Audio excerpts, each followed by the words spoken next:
Late Night Ian Lee on Talk Radio.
And 2 days old, that recording. 58 years, 1 month and 2 days. Wow. Recorded on New Year's Day in 1962. That's the Beatles audition tape for Decca. That's what I want. Yeah, give me money. That got them turned down by Decca.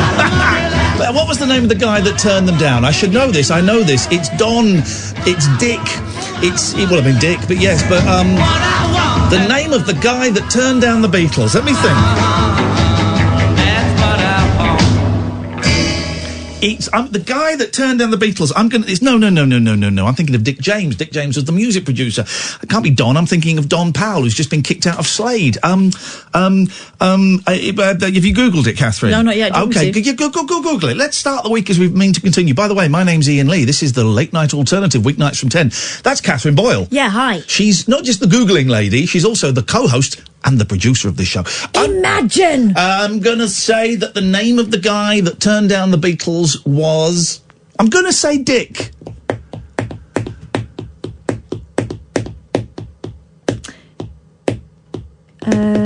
He then went on a spree after the Beatles became successful and signed everybody. I think he might have signed the Stones. He then went on to sign absolutely everybody. Why are you finding it so hard? Because there's a lot of names here. Was it Mike Smith? No, that's Smitty. Was it Tony Meehan?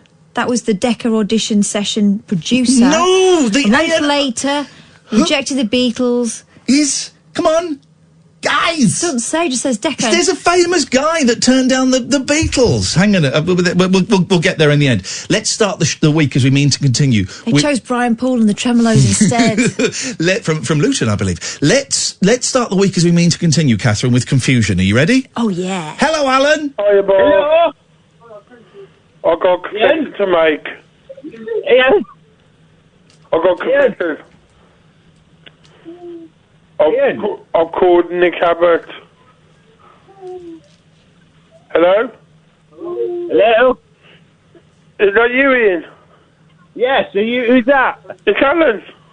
You're marvellous. Have you had a nice weekend? No, I had a bad weekend. Oh, tell me all about it. Come on. It's me, Ian. I called Nick Abbott on LBC. What did you say? No, it was my first time calling, but I'll never again. Oh, why? He made fun of my phone. Who made fun of your phone? Tell me. Nick Abbott did. Nick Abbott? Yeah. Oh, don't listen to him. No. You know what you need to do? You need to vote Conservative. Don't listen to Nick Abbott. He's a socialist. Oh, I don't like him. Yeah, I don't like him either. What did you have for your tea? A Brexit pie. What did you have on the side? Did you have some chips and curry? No, I had Nigel Farage on my side. Pardon? I had Nigel Farage on my side. Oh, I like a good large size as well, but don't tell the missus about that because I'm on a diet. What, an Anne Widdecombe diet? Anne Widdecombe? Oh, she's lovely. She is a bloody mill. Well, she was an MEP before we got kicked out of the European Parliament. What's your opinion on Brexit, my friend? Well, it happened anyway. No, but did you think it's a positive thing or negative? Well, here's the thing. I grew up with Britain being in a federal Europe, so I'm between into the unknown. No, it's going to be a nice spiritual adventure where I got ahead. Very prosperous. More jobs, more money, more dollar, you know what I mean? I'm not bringing up the license fee by £3. £3? I want a bloody favour. We're bringing the license fee up to £157.50 in April. What, a doner kebab? No, the TV license. Oh, TV licence, oh, don't pay that. Get a laptop, Wi-Fi, marvellous. You know what I But mean? you still need a TV license to view programmes on BBC iPlayer. Are you good with the internet? No, I'm no good with interweb. Oh, no. What phone have you got, did you say, young sir? A Nokia 3210. That's a brick. That's not a phone. You can build houses out of them. I've got it about 20 years on and it still works. What network are you with? BT Cellnet. What's that, young sir? It was a 4-1 to 02. Oh, right, nice. And what type of music do you like? Well, I like the Beatles because I know who that A&R man was from Decca. Oh, nice, yes. And do you like the John Lennon? Have you heard about Julian getting cancer? Who? John's son, Julian, he's got brain cancer. Oh, no. How old is he? He's still alive, but he's having to go through surgery at the moment. Oh, just imagine. Imagine other people. Well, saltwater world in my eyes. Imagine it's no heaven or hell. 0344 499 1000. A lot to clear up there. The name of the A&R man, and thank you everybody who was telling me, it was Dick Rowe. Dick Rowe. Imagine that. No. Imagine. Also, prosperitus and neckwort are not words. Julian Lennon has not got brain cancer. He's not got brain cancer.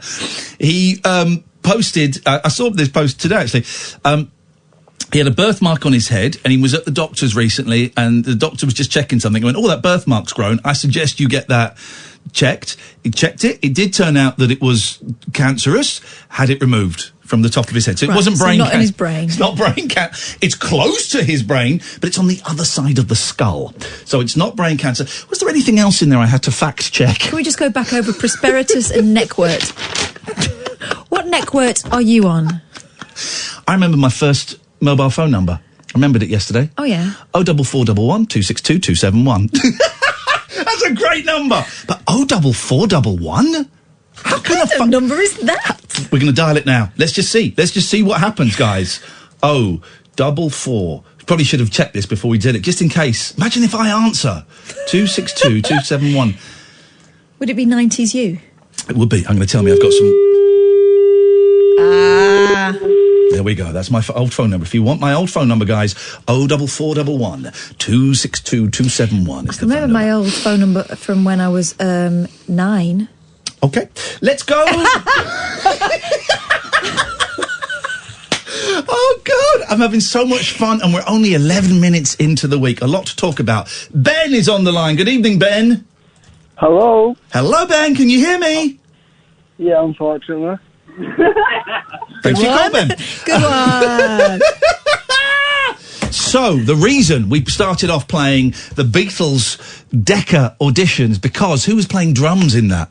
Peter Best. Peter Bester. And at the weekend, I was sat at the computer at the weekend, right, and someone retweeted something very, very funny, right? I thought it was funny. From the official Beatles Twitter account, there was a tweet over the weekend. How did you get into the Beatles, right? How did you get into the Beatles? And Pete Best, the original drummer with the Beatles, retweeted it with, Paul phoned me up and asked me to join the band. That's how I got into the Beatles. That's a great line. And as I do often, if I see a funny little post or a new follower or something, I'll click on their bio and read their bio, maybe look at some of their tweets, and then maybe I'll look at who they're you little rabbit hole. So you thought, who's this Pete Best then? I thought, Pete Best, I'll have a look. I'll click on him. He's only got about 11,000 followers on Twitter, which I thought was incredible. Has he got a blue tick? I think he has got a blue not tick. Have. Well, just because you don't have a blue tick. He ain't got a blue tick. Beatles Pete Best, 11.7 thousand followers. I'm following him. Hasn't got a blue tick, right? Me, Pete Best, Jeff Goldblum. So, and then I saw he had a post up. Best Fest. 12 Mersey Beat and the Beatles on Saturday the 29th of August at the Casbah Coffee Club. Now, Beatles fans will know what this is, but the Casbah was a coffee shop that was owned by Pete Best's mum that the Beatles played in when they were rubbish, before they got to Germany, before they got the Cavern. And I think the Beatles decorated it as well. So they could use it as a rehearsal space. They decorated it. Featuring the Pete Best Band, original drummer from the Beatles, the Quarrymen, which was John Lennon's band before the Beatles. When they were little boys, yeah. The Mersey Beats. Details and only 85 tickets remaining. So it's a tiny little place. I don't know how many it holds. And so I clicked on that and I thought, well, let's have a little look at this. And here's the thing, I'm a huge Beatles fan. So I may have mentioned it once or twice. I'm a huge Monkees fan. I have gone to America more times to do Monkees-related things. Monkey business. Monkey business, thank you. And it wasn't, some of it was monkey business, if I'm completely honest, but that's history now. I've never, apart from going to Apple, or the Savile Row office to look up at where the Beatles did the gig 52 years ago, I believe, a couple of days ago, or 51 years ago. I have never done a Beatles Liverpool, Liverpool. What are you saying? Liverpool, I'm saying Liverpool. Why? Because that's what they do. Do they? Yeah, they say Liverpool. Do they? Hello, Liverpool. Let's find a Scouser. Hang on a second. We're going to find a Scouser saying Liverpool. There we go. I've never heard that. I know they refer to it sometimes as the pool. Liverpool. No. Well, you Google it. There's loads of stuff. Give us an example. Okay. Give me a for instance. Let's see what this is. Hang on. This is an advert for a telephone. This isn't going to... or a teddy phone, as they say in Liverpool. We're going to start the okay, you're going to be proved so wrong. Here we go. We'll start the show in a minute. This is going to be one hell of a week. This is Brexit. This is Brexit is what it's done. Oh, yeah. 1, 2. 1, 2, 3 o'clock, 4 o'clock, rock. 5, 6, 7 o'clock, 8 o'clock, rock. 9, 10, 11 I don't have o'clock. to stop it. That's that awful guy. Bilele. Here we go. Right, this is the Dingle, heart of Liverpool. Okay. And this is where Ringo was born, where he grew up. And this is where I grew up as well. Say you it. Look over to that house up there.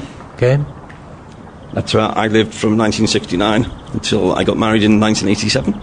Say where you are. And where we are standing now, and if we look up this way, this is Madryn Street. Oh, he talks about it in This his is where songs. Ringo was born. He was born on this street. So that's how close. Say it. First solo album, Sentimental Journey. The cover is actually... I'm going to find someone saying it. That's tonight's show, everyone. Going to find somebody saying Liverpool. Here we go. Could be sometime, guys. We'll do Brexit in a minute. Now, what's come to be known as a bumper bundle. We've had more cars than we can count asking for this next one from the Beatles. I'll just hand them round, then we'll all read one each. OK, fella? Yeah. Right. Thank you. What does yours say, George? This is for Irene and Sandra Lennon, brackets, no relation to John, brackets, and also for our Irene. OK. What I'm not going to do, Catherine, is I'm not going to bow down. Don't bully me. I know that bullying in the workplace is very fashionable. I know that it's very, very popular in this building. It will not be happening to me. You will not bully me. I will not find someone saying Liverpool. I'll get No, one you of the- won't. We can agree on that. No, but they do. Anyway, so here's the thing. I've never done a Beatles experience, right? So, Saturday the 29th of August, you and me, Catherine, we're going to go to Liverpool. It's a thing!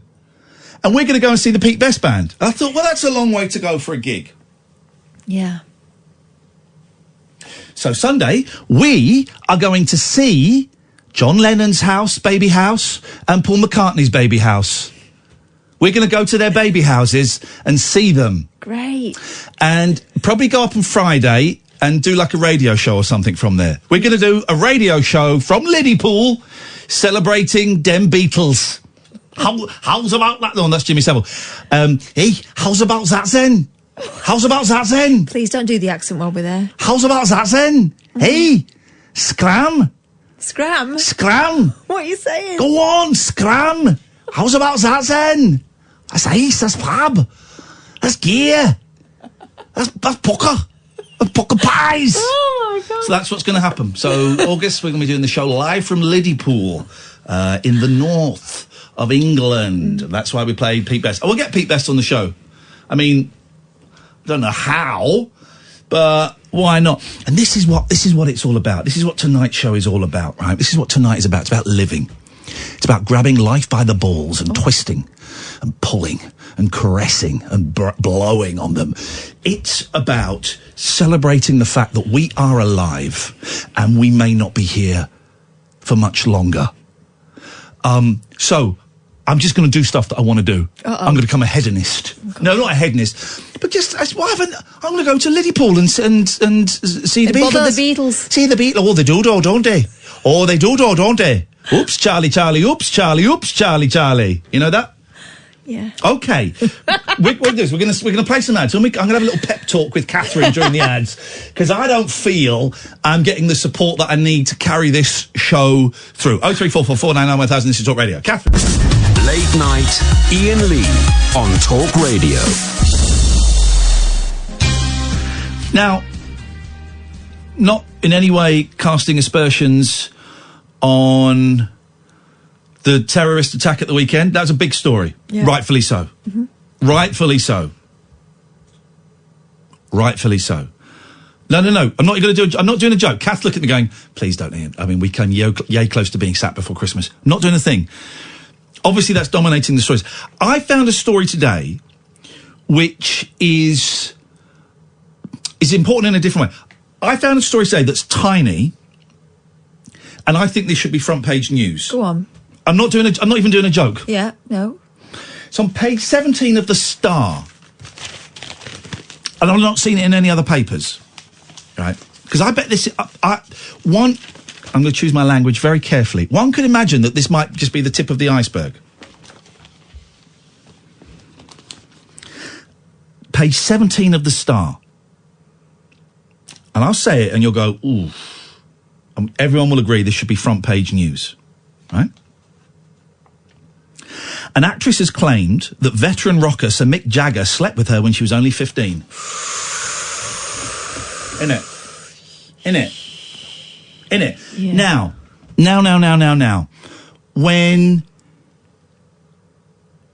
Prince Andrew Wales, is wanting to be questioned about whether or not he engaged in sex with a 17-year-old.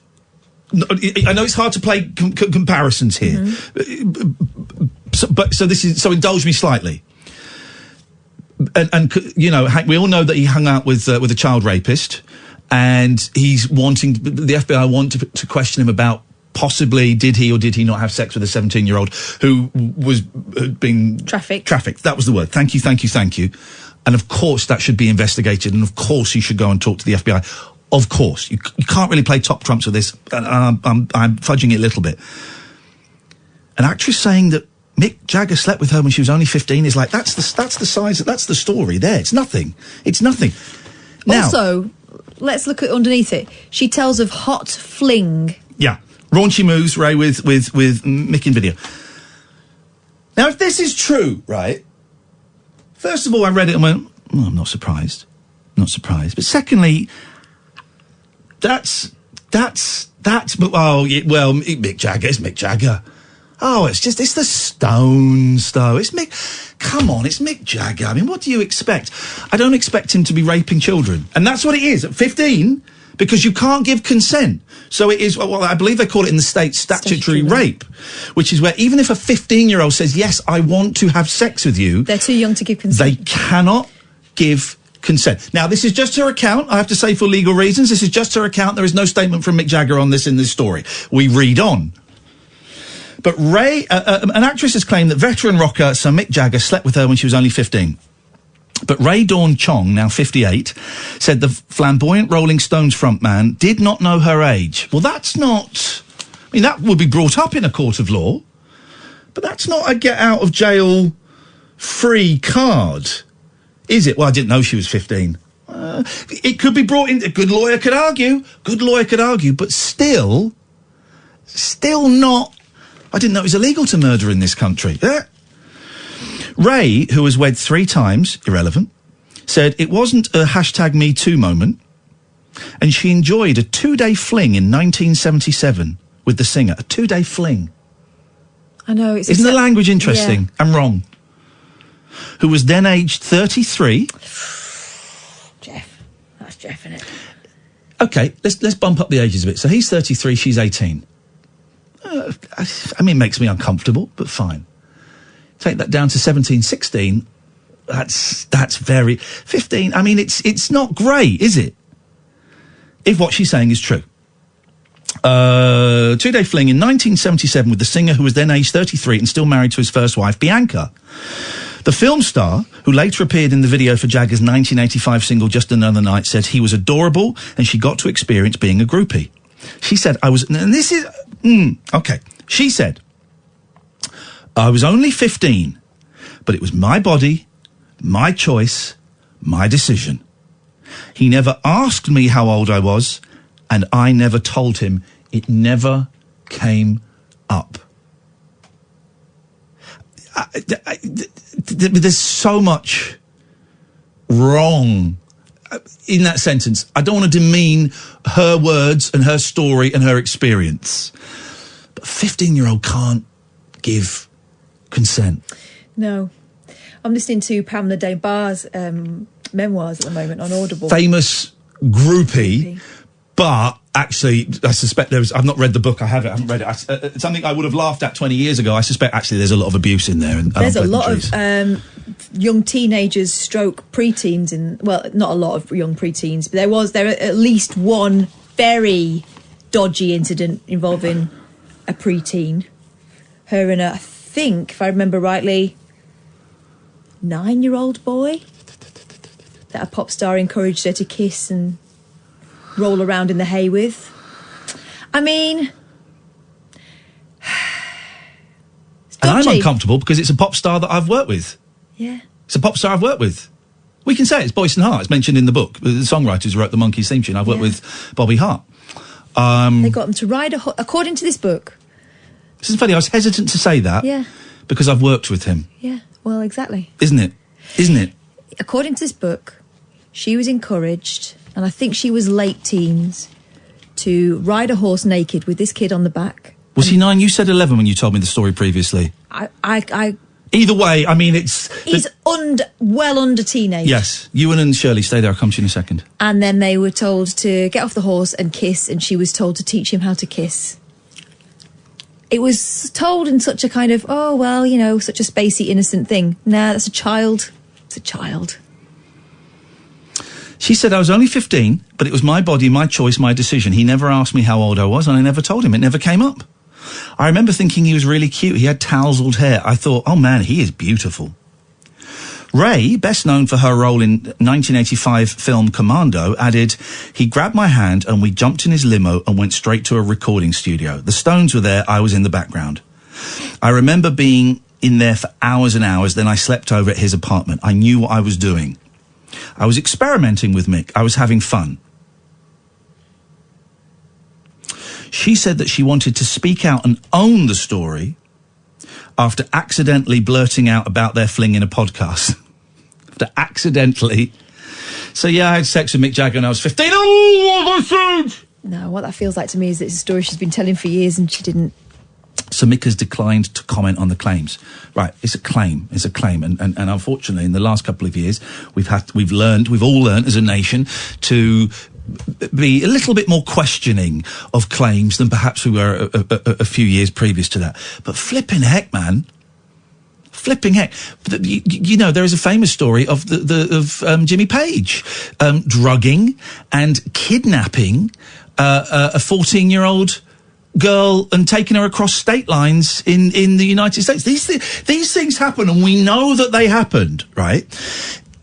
One of the arguments for Gary Glitter, and it's such a minefield, okay? And I know I'm just stomping in there with my steel toe cap boots, and I'm kind of brushing over differences.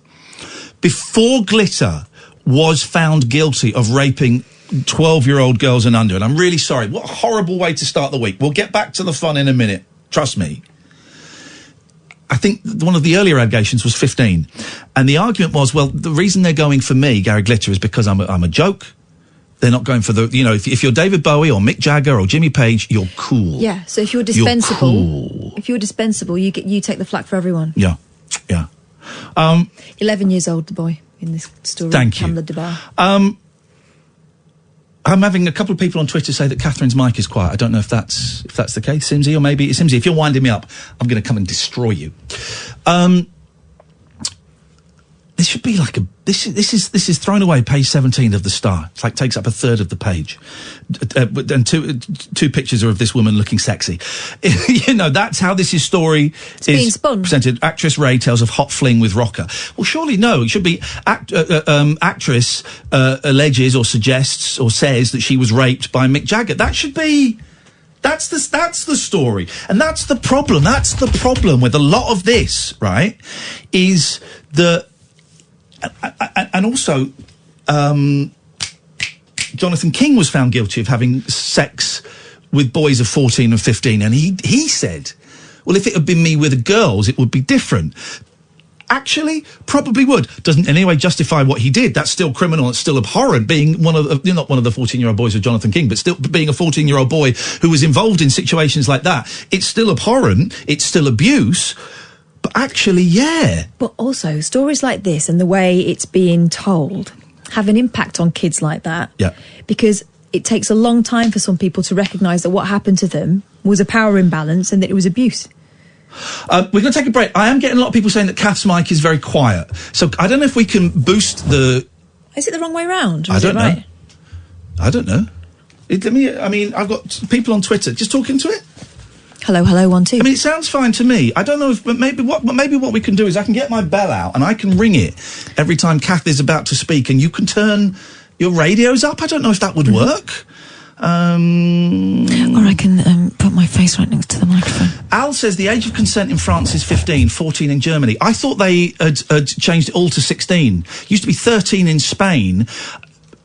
So what, Al? Also, so what? So what?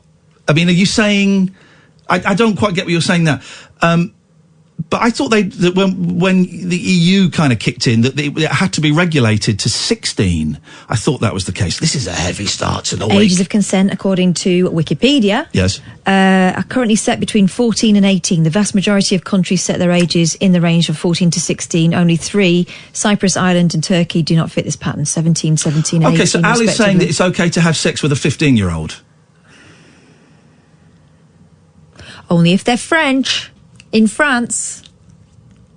Actually, no, there's 15 and then brackets 18. What does that mean? Oh. Is that if it's teenagers together? There was a story about this recently, yes. Wasn't there? Al, unlucky mate, you might want to come back from France.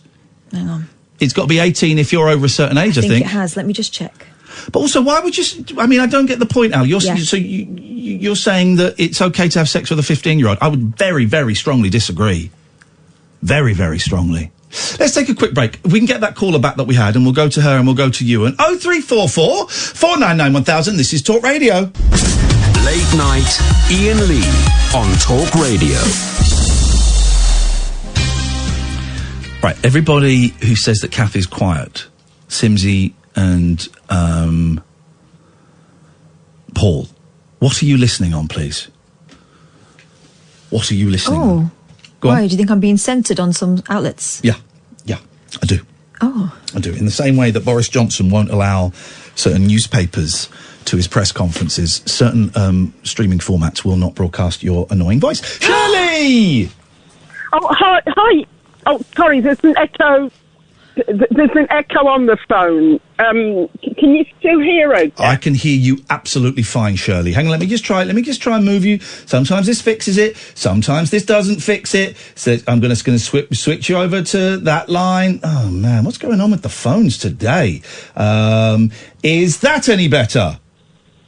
Yeah. It's not you. It's still echoey. I think the government's listening to this phone. Well, as long as someone's listening. I didn't phone up to tell you that. No. But just to say, they are listening. I'll tell you quickly because it's getting on my nerves. The person who's listening at the other end. The BBC, I'll tell you quickly, the BBC were having a conference in Spain or wherever it was on the weather, this weather thing, and the weather's bad. And here in Birmingham, if you go outside, the government's shameless. You can see the drones spraying chemicals. We have spoken before, Shirley, of course. You think that the government are controlling the weather via drones? Well, in Birmingham has been declared a European Union experimental weather changing area. Where is that? So I can look that up. I don't know the publication I saw it in, but you can just physically go outside, and they're shameless, absolutely shameless. So when the BBC said, we're holding a conference, Spain, and there's a climate change thing, I phoned them up and I said, just don't bother, open your eyes. In this area, anyway. I don't know, Shirley. I'm going to put my cards on the table. I don't know how to handle. I don't know how to deal with this phone call. 5 years ago, 10 years ago, we'd have had a right old laugh. Now we'd have had a right old laugh, and we'd all be snickering behind our hands. But now I'm 46. What I'm hearing is paranoia and mental illness of the highest extreme, because what you're saying, and why would you believe me, but what you're saying is simply not true. Well, okay, that's fine. So they are listening. They're not. What makes you think the government are listening to you? Well, whenever I make a phone call, it doesn't matter who I phone, I can hear them on the other end. This is part of this echo. I know it sounds like mental illness, and that's fair enough. It sounds like paranoia, because I can assure you, it is simply not true. That the drones are not true. Drones are not true. I know Birmingham very, very well. The drones are not. The drones are. Yeah. That's okay. But let me tell you about the age of consent. Oh God! I don't. Oh, Shirley! I don't know if I want to hear about that from you, because you're factually way off the mark on two really, really important things, and so I've instantly discredited anything else that comes out of your mouth. Yeah, and I don't mean. No, let me just say that years ago, you left school before 16. Yes. That's probably why the age of consent was lower. Do you see what I mean? Because the age of consent tended to be pegged when you left school. Okay. So the age of... Well, we're kind of guessing here. I don't know. I mean, it was very common in Victorian times to have sex with 11-year-olds. I mean, so I don't know. I'm saying it was right. I'm saying this is probably why the pattern developed. Because...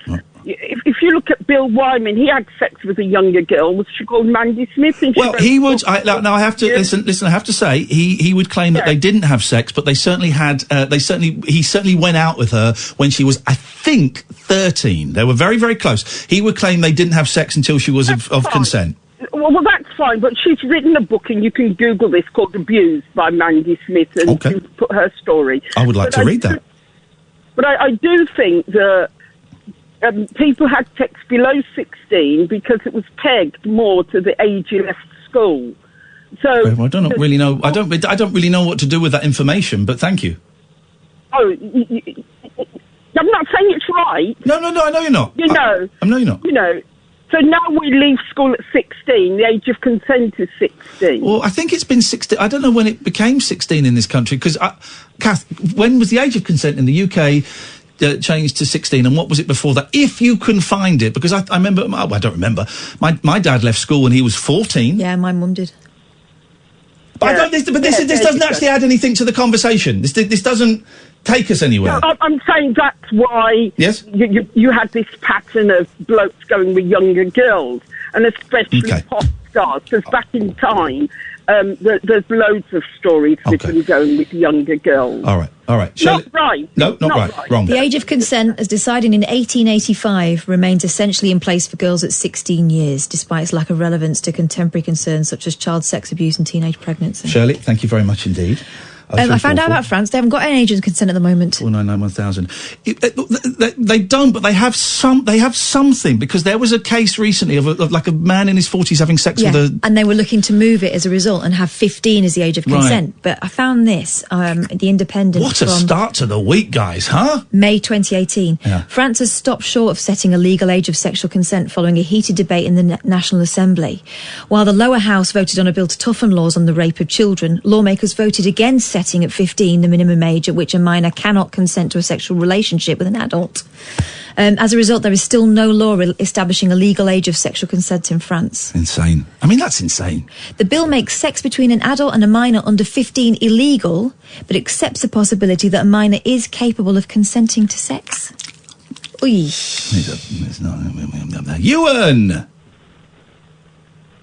Hi. Hey, Ewan, how you doing, man? Hi, Ian. Hi, Kath. Hey. Is this Ewan? Yeah. Yes, my friend. It's our friend Ewan. Yeah. How's things going, man? Things haven't been going too great. Talk to me, man. Tell me what's going on. I mean, I kind of know a little bit because we've been texting each other, but I will not share anything that we have spoken about. You decide how much or how little you want to share. No, yeah. Basically, the last few days I've been drinking pretty heavily and not feeling great, to be honest.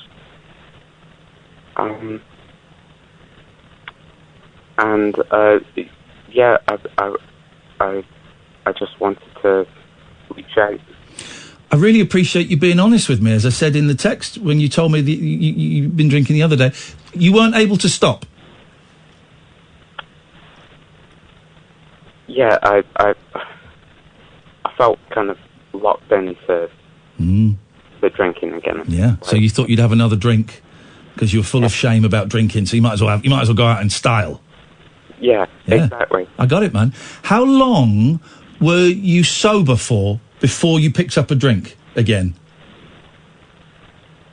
When we spoke, I was 9 months sober. Yeah. I'm sorry. I'm quite confused at the moment. I know you are. Of course you are. But when we spoke the first, for those who don't remember, Ewan phoned up a few weeks ago struggling with booze, and I gave him my phone number, and we've been WhatsApping each other on and off for the past few weeks. Do you remember from that night until you started drinking at the weekend? How long was that? 3 weeks? Yeah. Something like that, wasn't it? About 3 weeks. Yeah. Of being sober. Yeah. That's brilliant. That's brilliant. I hope that doesn't sound patronising, because that's genuinely brilliant. That's an amazing achievement. So 2 amazing things I'm getting from this phone call. One is you had 3 weeks sober. And from what I could tell from what you were telling me, you were actually enjoying it. And you texted me at the weekend, and you're phoning me up now to say that you've had a drink. Instead of sitting on it for a week, for a month, and lying, or just going quiet, or just disappearing, or doing whatever you might have done in the past, you've grassed yourself up. That fills me with pride, and with hope, and with love. Means you're going in the right direction, my friend.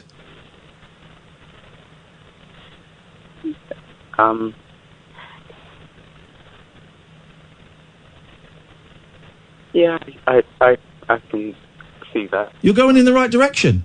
You told me. You're telling Catherine. Mm-hmm. You're telling the listeners. You told us. That's incredible. Now just stop drinking again and start again. Start being sober again. That's all you've got to do. All you've got to do is stop drinking and not drink tomorrow. You had a drink today, right? Yeah. You know, I bumped into someone that from AA earlier today, and I just told her, yeah, I've been drinking over the weekend, and she hugged me, and that's it. And she was someone that in my first meeting, she reached out to me and put her hand on me and said, "That's great that you did that," because I shared that day. Isn't it funny? When I relapsed, I was so ashamed. And the thought of telling people that, oh God, after 13 years, I've done drugs, and no one laughed, no one went, oh Jesus. All I got was hugs. All I got was welcome back. Thanks for telling us. Here's my phone number. You got this, man. It's all I got. It's all I got. And it took me 3 months of using, and in the end, I was swamped with love that I couldn't pick up anymore. Here's the thing, Ewan, right? I love you. I don't know you, but I love you. Okay? I love the fact that you've told me and Catherine and the listeners tonight what you've done. You must do everything you can to avoid getting swallowed up in the shame and the self-loathing, because that's what will cause you to have another drink, okay? You have nothing to be ashamed of, and you are a good man, and I love you. All you've got to do, is my suggestion, is go to bed now. Yeah. Get to a meeting tomorrow. Don't have a drink tomorrow. Do not have a drink tomorrow. That's all you got to do. Yeah, no, that's exactly what I'm planning to do. I'm sorry for phoning up. You have nothing to apologise for. Absolutely. I know why you're saying that, but you have absolutely nothing to apologise for at all, right? At all. If I didn't want you on air talking about this, I'd tell Amy not to put you on, right? And I haven't done that, and I won't do that ever, right? So you have nothing to apologise for. Because also what you're doing is you're helping me stay sober by sharing this with me. You're helping remind me how powerful and cunning and baffling this disease is. You're helping other people listening to this be aware of, whether they're alcoholics or not, how insidious this disease is. You're helping a lot of people by sharing this in a public forum. Have you got any more booze in the house? And be honest with me. I think I have about a quarter of a I think about a third of what is it? Vodka? Beer? Wine? Vodka. So you've got about half a bottle of vodka. Yeah. Yeah. Maybe a bit more than that. Do me a favour, pour it away. I'm not going to make you do it on the phone, because I know that's not great. Pour it away. You don't need that tonight, man. Just do it as soon as this phone call's finished, without even thinking. That's all right. Don't worry. I got a little done button for we can allow an emotional effort when you're like this. Go on. What were you going to say without the F-bomb? I'm pouring it away right now. I can hear it. I love can't stand it. I love you, man. I love you, Ewan. You are so brave. Jesus, you're brave. What an inspiration to me. That's it. Pour it away and yeah. Go to bed. Go and have some water. Go and have a bath or a shower or whatever it is you need to do to freshen up a little bit. Go to bed. We start again tomorrow. Tomorrow's going to be great. I mean, you're going to feel it a bit, but tomorrow's going to be great. Is there a meeting on a Tuesday you can get to? Yeah. Yes, man. Then do it. Here's the thing. Hey, come on, man. You got this. We got this. I love you, Ewan. Thank you. I love you. I'm not judging you. Catherine's not judging you. Absolutely not. Catherine has seen me in this state. Catherine has seen me in the state you're in. And I hated myself, man. I hated myself. I thought, I can never get this. I'm never going to get clean again. I'm never going to be able to get rid of this. I've had Catherine on the phone telling me to put cocaine down the toilet. So we get it, man. But you can do this. Next month, I'm 2 years clean and sober again. Yeah, congratulations. Thank you. I've not made it yet. And it might all go wrong tomorrow. It won't go wrong today. I'm not having a drug or a drink tonight. It might go wrong tomorrow, but I'm going to face tomorrow when I wake up. Right? So all we can do. You've got this, man.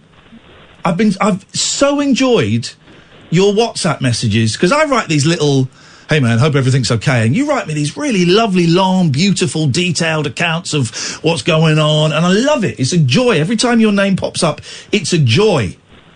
You know, I was worried about that because, frankly,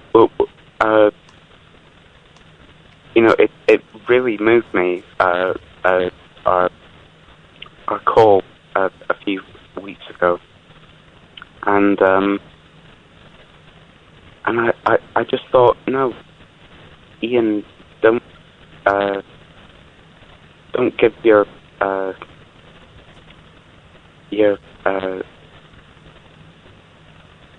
don't give the number to anybody. Yeah. I've got friends who don't have my phone number because I'm so protective of it. But it really moved me to get into AA. That's what moved me to get into AA, and you felt that AA was making a difference, right? Yeah. Good. Yeah. Good. Go back tomorrow. Start again tomorrow, and tell them, and tell them, and tell them. We can't do this unless we're 100% honest. And honesty is a really tough thing for addicts and alcoholics because our whole life is centered on lies and deception and isolation and privacy, right? So you have to go in there and you have to tell them what you've just told me. And tomorrow is day one. Yeah. You've got this, man. I know you have. Would you mind if... what am I doing tomorrow? I've got a meeting tomorrow, 12:30 till 1:30. Would you mind if I gave you a call on the way back from my meeting, maybe about 1:45 or something? Oh, you don't have to do that. No, I don't, but it helps me. This is what it took me a long time to learn. And you, by the way, you don't have to answer it. You don't have to answer it if you can't or you don't want to. It's cool. But by me phoning you up, it's not completely altruistic. It helps me. Jesus. Would you mind if I made that phone call with the proviso that you don't have to answer it if you don't want to? You know, yeah. This is like, sorry, it's just a bit deja vu. Yeah. Well, yeah. Yeah. Yeah. It happens, and we might have deja vu. It happens. It's a very repetitive lifestyle, that of the alcoholic. It's repetitive and it's dull and it's killing us. And you're inspiring me, Ewan, and I mean it. I love you. You poured that away. I'm blown away by that. Get yourself clean. I mean, physically clean, as having a wash or whatever it is you need to do, just to kind of freshen up and get rid of that kind of fug of booze. Get to bed. Yeah. If you can't sleep, then put a movie on or something. But just not Goodfellas or anything like that. But just do something. Goodfellas is a terrible. I tried to watch that when I first was getting clean. Jesus. But do whatever is healthy for you. I don't know. Maybe it's going for a walk at midnight. I don't know. But just look after yourself. All you've got to do is get to sleep tonight. Tomorrow you start again. No.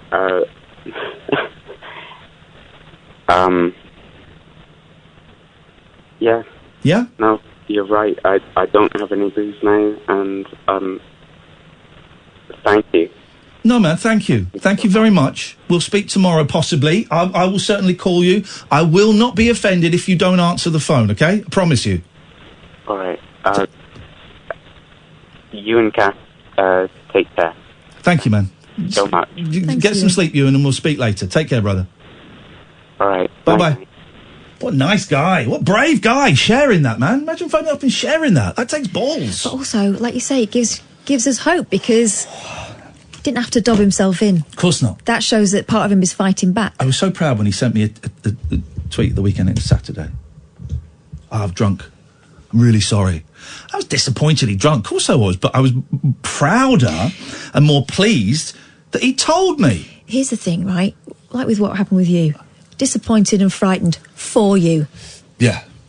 I'm disappointed for him. Yeah. But I also know that, you know, you have to, it's work. It is work. And, you know, sometimes you have to fall down to propel yourself forward again. And also, I've seen the messages he sent me in the last 3 weeks when he's sober. He's going the right way.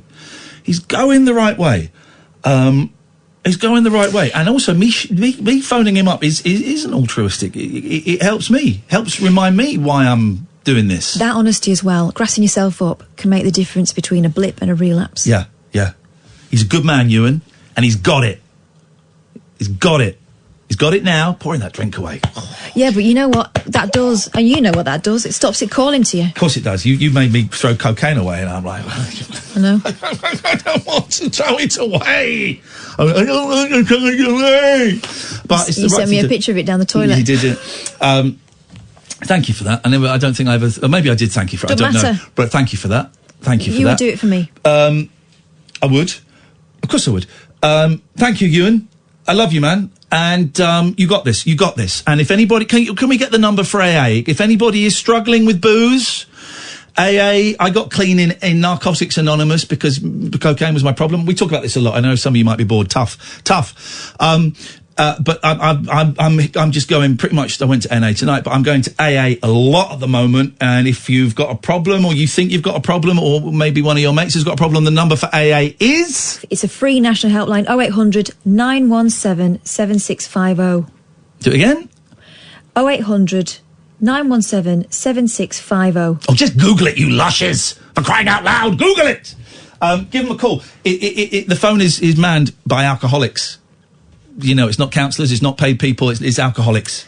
It's alcoholics that answer the phone, so they will know. It's anonymous, give them a fake number, fake name, whatever. Do whatever you want, but phone them up. Ewan, thank you. Right, the show continues. That was a grown-up first hour. We need to dick around a bit in the next hour, I think. we need to have some nonsense. 0344 499 1000. You can call in about absolutely anything you want. Amy, thank you so much for putting those two ads together. We missed an ad break there, but she's quick enough to just go skip this ad and we'll put it all together. So thank you for that. Another 2 hours of this, though. We can do nonsense now. We can do nonsense, or we can do heavy stuff. It's up to you. 0344 499 1000. This, dear listener, is Talk Radio. Late night, Ian Lee on Talk Radio.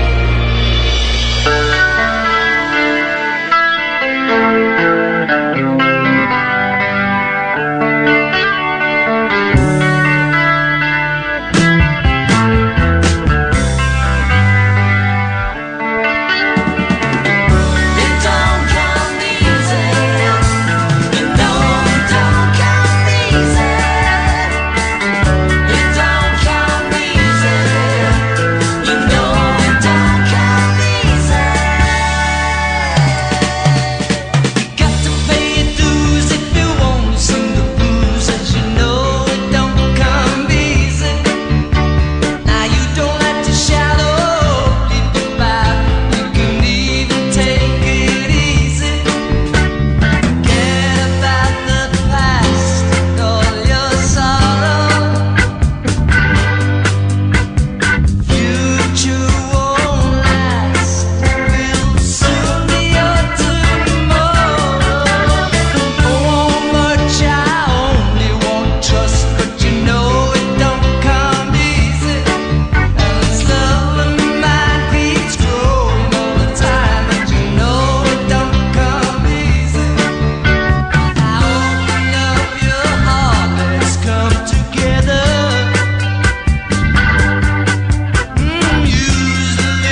songs should have the Hare Krishna chant in them. More songs should have the Hare Krishna chant. When, of course, Ringo recorded it, he dropped the Hare Krishna chant. I mean, I don't know why.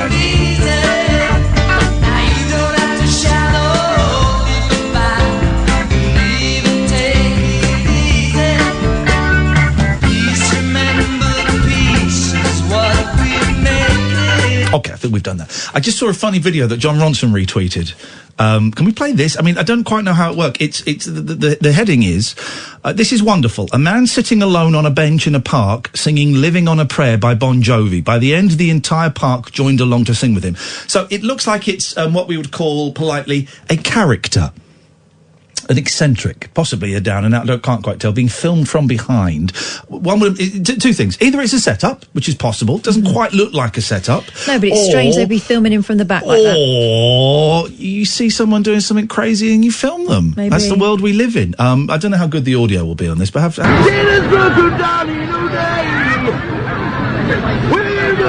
it's a big old park, and there's loads of people there. This guy's just shouting out. He has a can of something.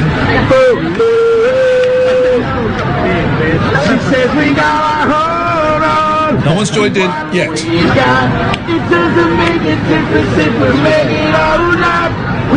they come. Here we go.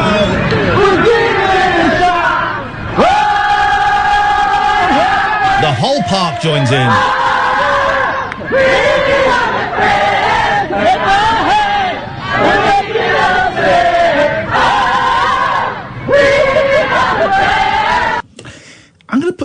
Mark, I'll come to you in a second. I absolutely promise you. 0344 499 1000 is the phone number. Here's the question. Is there a song better than Living on a Prayer by Bon Jovi? I don't think there is. Off the top of my head, I don't think there is one song in the world better than Living on a Prayer by Bon Jovi. Kathy's struggling. Kathy's struggling. I'm just trying to think of something with that kind of sing-along power. And is it Living on a Prayer or Living? Living. It's got to be Living, hasn't it? Living on a prayer. If anyone can name a song better than Living on a Prayer by Bon Jovi, 0344 499 1000. Now the show's flying. Good evening, Mark.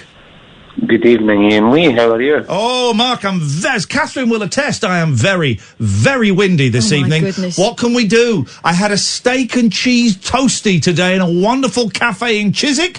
It was spicy, it was hot, it was peppery. And I'm chewing on it now. Oh! I'm very, very happy to hear that. Thank you, Mark. What can we do for you on this wonderful post-Brexit Monday? We are free from the European fascists. We are free. Absolutely no opinion on that one way or the other. I apologise for that, but that's the way it is. That's just the way it is, Mark, and you're free to do that now. Before, you had to have an opinion because Juncker said you had to. Juncker? I do not care one way or the other. Yeah, well done. You're free to do that now. We're a sovereign state. Video games, yeah, again. Here we go, Mark. The video game guy. By the way, I've got my new PC set up. Thank you to everyone. Sundays, 8 p.m, Twitch. I'm watching every episode of the 11 o'clock show, a TV series I did 22 years ago. One episode a week and giving a director's commentary. 350 people stayed to watch me on Sunday. Every Sunday, 8 p.m. But now. I have downloaded Steam and Xbox Pass on my thing. Tomorrow, at about 2 o'clock, 2:30, I'm going to be playing Command and Conquer. A Tiberian Sun, a game I've not played for about 15, 20 years. I'm playing that tomorrow on my PC, and I'm excited. So you're doing this for an audience now? I'm doing it for, if an audience wants to watch me, they can come and watch me, god damn it. I normally get about 60 people, but I will be playing tomorrow around about 2:30. I'm going to be playing Command and Conquer on my brand new PC. Personal computer, I found out. I have tomorrow off, I guarantee you. You'll have 61. Thank you very much, Mark. I look forward to shaking your hand electronically. What did you want to say? What I wanted to ask you, I was going to be a little bit cheeky about this. I'd spoken to you on Wednesday about your articles in Retro Gamer magazine. You leave my articles out of this. I was hoping for a little insight into what next month's was going to be about. Next month, I haven't written it yet, and I always leave it late. I need to have it done by the 9th, I think, and I always get a little nudge from Darren, the editor, going, next month? Well, I don't know. What was the last one that came out? The last one that came out was about digital versus physical copies. I might have written one...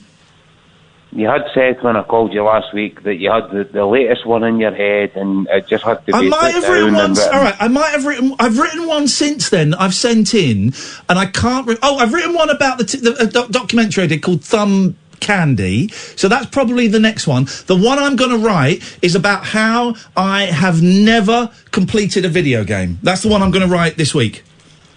Surely not. Well, surely yes. I've never completed a video game, ever. At some point in your life, you're bound to have. No, I haven't. Mark, Come on now. No, I haven't. Are you calling me a liar? I'm not calling you a liar. You're calling me a liar, sir. I'm definitely not calling you a liar, but at some point in your life, you've completed a video. No, I haven't. I promise you, I have never completed a video game, ever. I came close to it a few weeks ago, completing the old Spectrum game Saboteur, but they'd added a new little level on the version that I was playing. So no, I have never completed a video game. So you've downloaded this little version digitally? Well, that version I was playing on the Switch, but no, I've never completed a video game. Yeah, so you've downloaded the digitally? Yes. Got a problem with that, boy? Absolutely not. No, I was just commenting on the fact that we've spoken about this before. Yeah, okay. All right. If you had played the original version way back in the day, you would have completed it by now. Well, no, I wouldn't, because I had to watch a little bit of a YouTube video to teach me how to do a really tricky part, which we wouldn't have had back in the day. So the answer, Mark, is no, I have never completed a video game. That's a fair comment. I definitely look forward to reading You it. better look forward to it. Don't look back, otherwise you'll miss it. Mark, thank you very much indeed. 03444991000. People are idiots, not Mark there. Which people? On Twitter. Oh, I've asked for songs better than Living on a Prayer by Jonathan Bonathan Jovathon. Jonathan? Yes, John Bonathan. Harrison says, Daydream Believer, close but no cigar. Gig Alerts says, raindrops keep falling on my head. That's very close to a blocking. Good suggestion. Well, Krista says, Sweet Caroline. Sophia's not suggesting a song better than Living on a Prayer. She's suggesting the second best song is Don't Stop. Well, I've not heard of a song called Don't Stop Believing. I've heard of a song called Don't Stop Believing. By Journey. So that's a good one. Yeah. Okay. What about you got to have faith, the faith. Oh, that doesn't come in the top 1,000. That doesn't even come in the top 1,000. Can I sing to you? I want to sing to you. I really wish you wouldn't. Can you just tell me what I should Google when I get home? myself. I want to sing to you. I find it really off-putting because you do actions and there's eye contact and it's weird. Here's the thing, right? I haven't sung to you for a while. Right? No. And we talked earlier on about how you had saved my life. You saved my life. And if we were Native Americans right now, remind me to talk about Uncut Gems. No spoilers. Uncut Gems, no spoilers. I know what you're going to say. If we were Native Americans, you'd have to follow me around until you can save my life. Yeah, you own me. B word, we would say in the 90s. I free you. You can't, you don't actually... free. You don't have the power to do that. So I would like to dedicate this song to you. No, don't. This is how I feel. It's just how I feel. That's all it is. About you, Catherine. Oh, God. Us being together is always a very big deal to me. Us taking some time from our daily routines only means that we care and we wanted to share for a while, a tear or a smile, give part of ourselves to somebody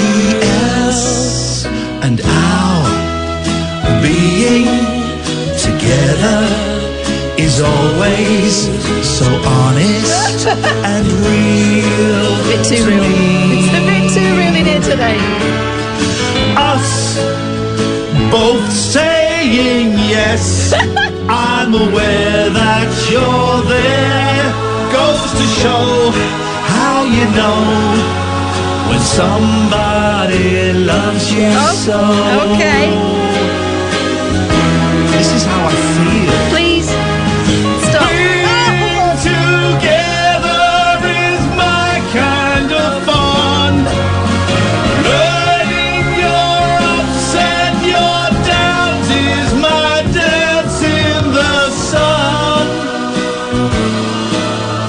If someone asked me what I needed to count on to make me as happy as I've ever been, it would be our being together again. Wait. Together again.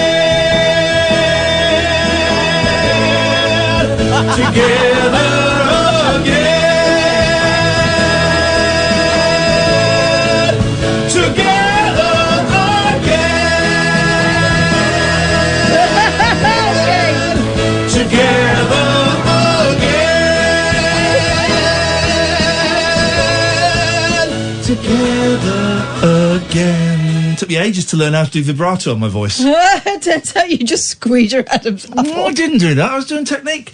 That's how it's a little song I wrote earlier on today that describes how I feel about you. Okay. And I thought it we could need be a bit the of theme tune space. to the show, and that we'd start every show with me singing that to you every hour. Not necessary. Let's keep it special. Okay. Let's keep it special. Well, I tell you what. Let's try it for a month. No. Let's try it for the romantic month of February. Let's. And see, and then 1st of March, March 1. No. March 1!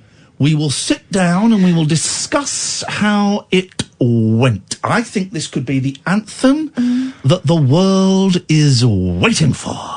I'll do it again now if you want. No, seriously. Are you let's, sure? Yeah, let's just keep it special in our memories. Okay, we'll do it tomorrow. No. 10 o'clock. Did Can we do we not? those ads? Please. Then, I tell you what, what we'll do is, this is how we're going to do it. No. Not I will again. sing it during the ads. You play the ads, please.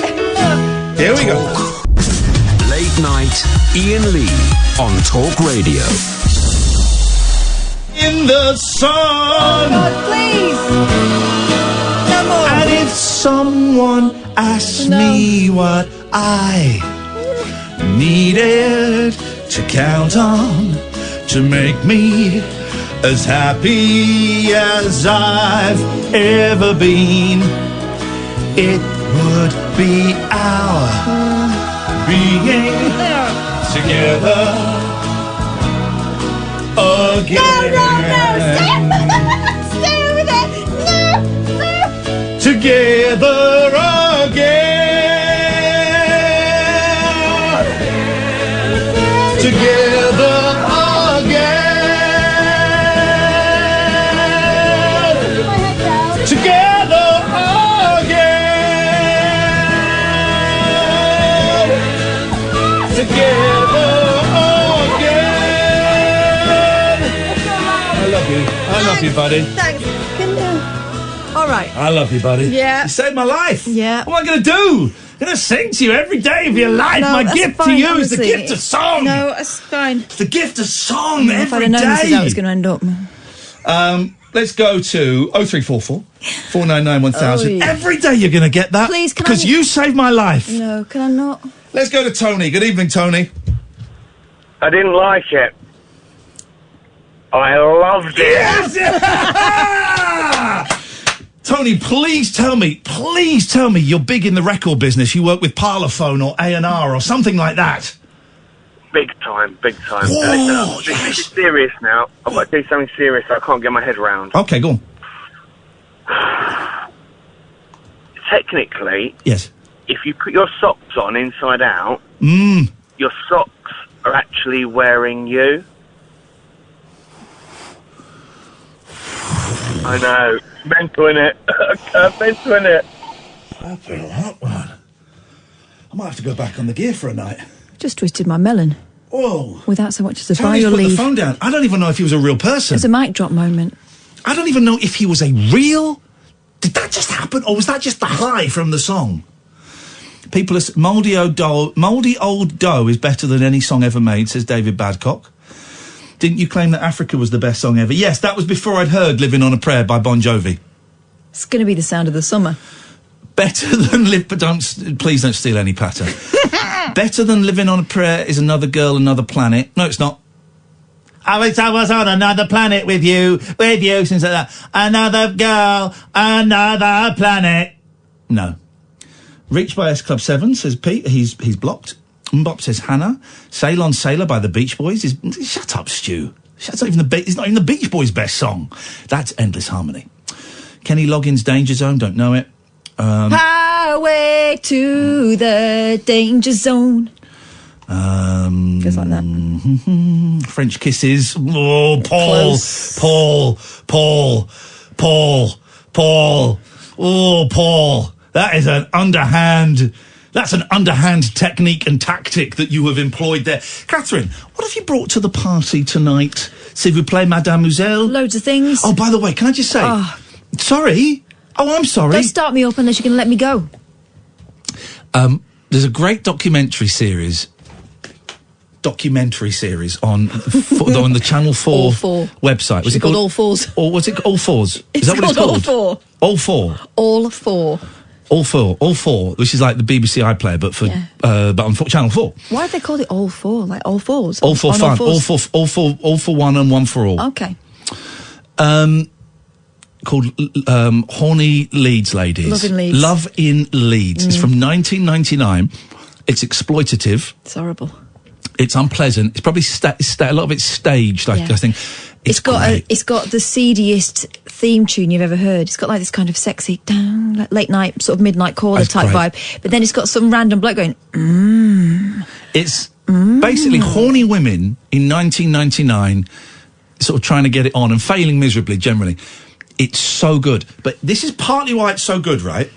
Is every time we watch an episode, I go, I wonder if that person ever did find love. So you go to Facebook and we found nearly everybody on Facebook. And it's wonderful because there's one of them who, we found her on Facebook and she posted recently, posted a pic, dogs are so much better than men, they're less complicated, or something like that. Yeah. There was one guy, Dave Israel, who is trying to go out with this girl, and she's having none of it, and then we found that he's now married and he's got kids, and it's great! It's great! This is what I want! They should re-show, and I never got all of Paddington Green in the end, but they should re-show all of those programmes, and then don't even make a TV programme, just do a little link. If you want to see what these people are now, go to this link, and it's like a little bit of footage or just pictures, and this is where... That's what I want. Yeah. That's what I want. And Love in Leeds is from a time in sort of documentaries. Again... There is quite a lot that you can tell they've been nudged to say things. Yes. But there is an innocence there. Yeah. That allows them to show themselves up a little bit more than your average. Watch it. Honestly, it's on All Fours, on Channel 4s, and it's from 1999, Love in Leeds, and it is absolutely awesome. Now, speaking of absolutely awesome things, two bits of get me in an Adam Sandler movie, hashtag, get me in an Adam Sandler movie. Please. No. Hashtag, get me in an Adam Sandler movie. That is the end of the hashtag. News, right? Yes. Adam Sandler has been commissioned by Netflix. Are we keeping We are saying Netflix because it's quicker than... Here we go, just time it. Netflix. Well, you went Netflix. It's two more letters, so of course it's Netflix. shorter.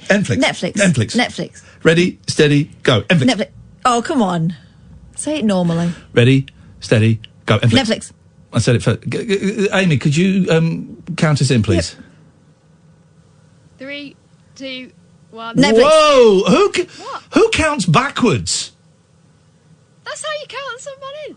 No, it's not. No, if you count some minutes. 5, 6, 7, 8. For dancing. For playing in a band in a waltz, it'll be 1, 2, 3, 4. No, that's not a waltz. Oh. It will be 2, 3. All right, so let's do 2, 3, 4. That doesn't make any sense. Tell the drummers that. Tell all the drummers that. Tell the drummer, get wicked. We are in, it's kind of a band. This show is like jazz. Shit. No! Rubbish and dads like it. That's quite good. That's quite good. We'll put that on a poster. This show is like jazz. Rubbish and dads like it. Okay. Okay. Can you please indulge us? All of this counting and nothing is being done. Go. Which one am I doing? We've got over 2 weeks. 2 weeks of this insubordination. Gonna go 2, 3, 4. Netflix. I was doing a 4. Please, Amy. Why did you do 4? Oh, right. 2, 3, 4. Netflix. Well, I said it first. Same. It wasn't the No, same. Netflix was faster. Anyway, No. he's been commissioned. The Sandman has been commissioned on Netflix. To make 4 more movies. Yeah. So I'm in.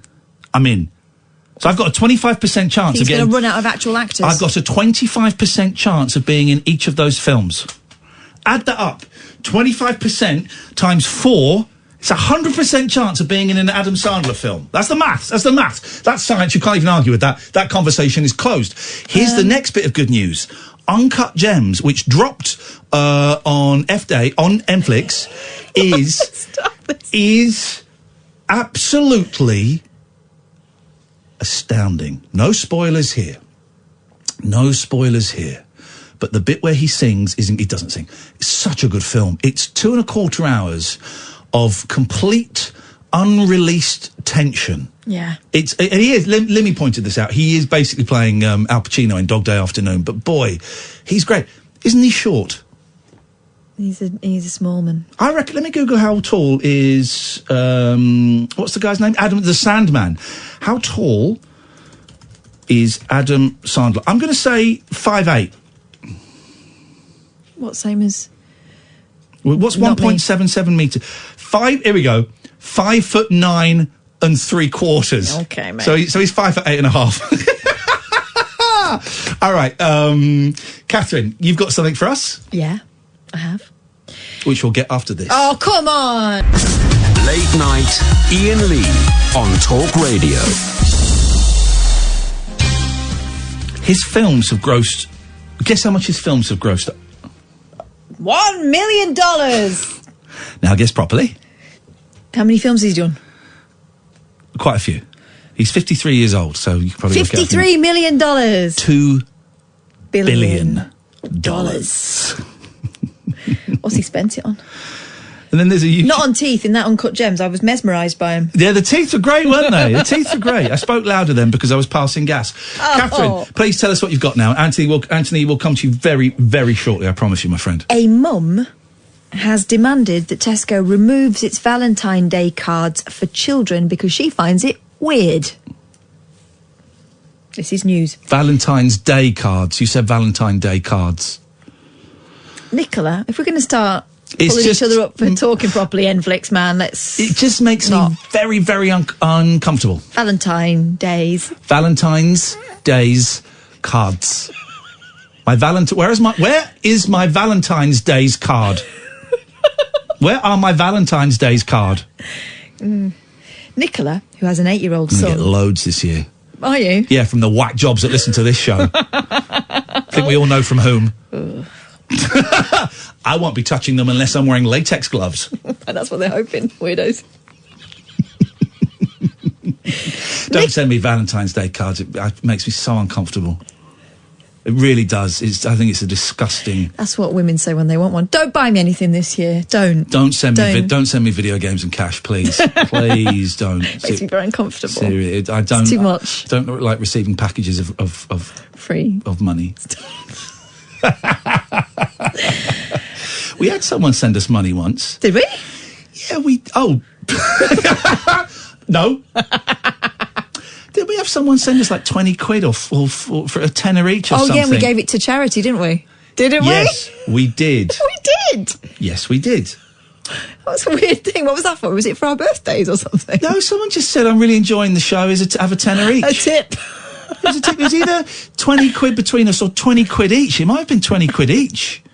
And they sent us money and we both went, okay. I mean, people know we get paid for this, right? Yeah. We're not coming in, this isn't a hobby. This is our job. It kind of reminds me when my great aunt, when she was in her 90s, used to send me £5 taped to a card. £5 coins. Oh, in the pound coins? Yeah, so I'd get a really heavy card and it would be all bumpy. Well, you can't, no one sends money anymore because of the postmen. Primarily the postmen.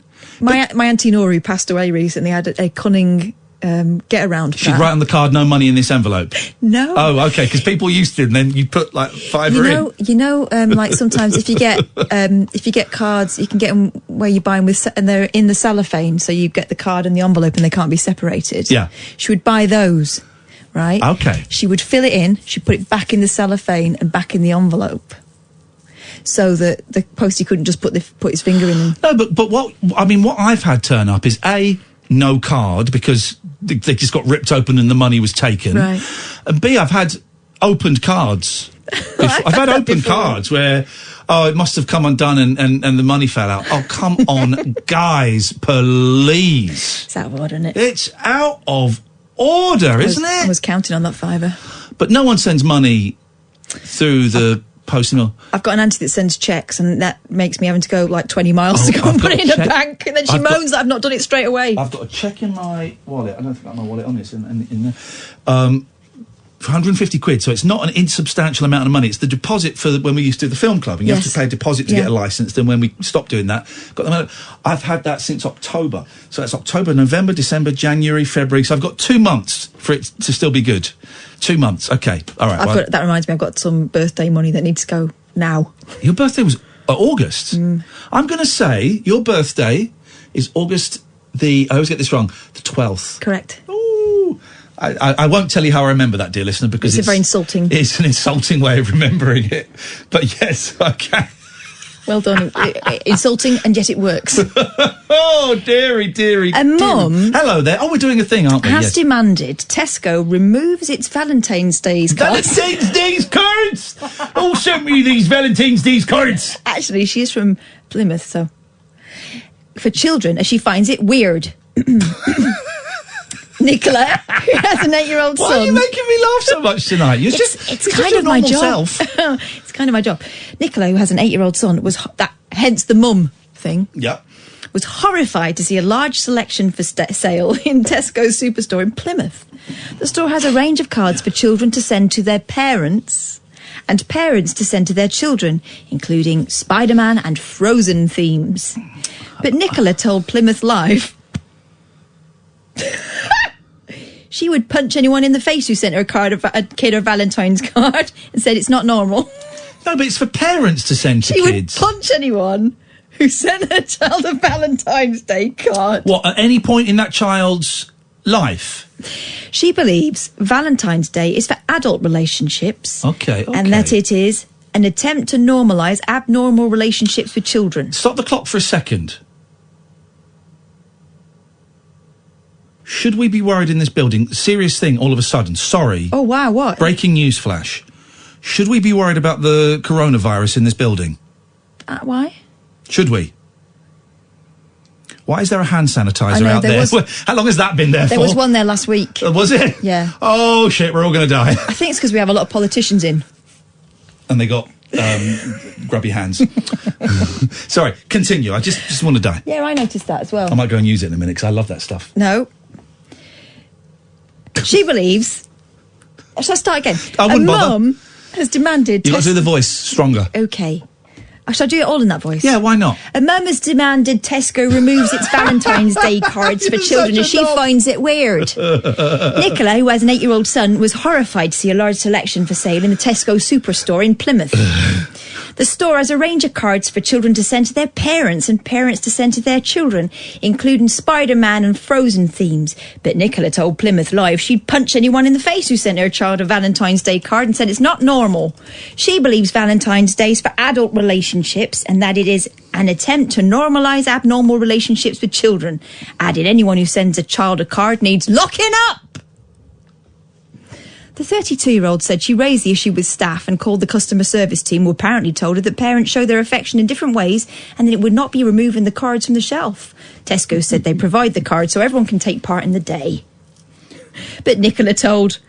Apparently that's the thing now. There is one that says, Daddy loves you lots like Jelly Tot. That's weird. That's not normal.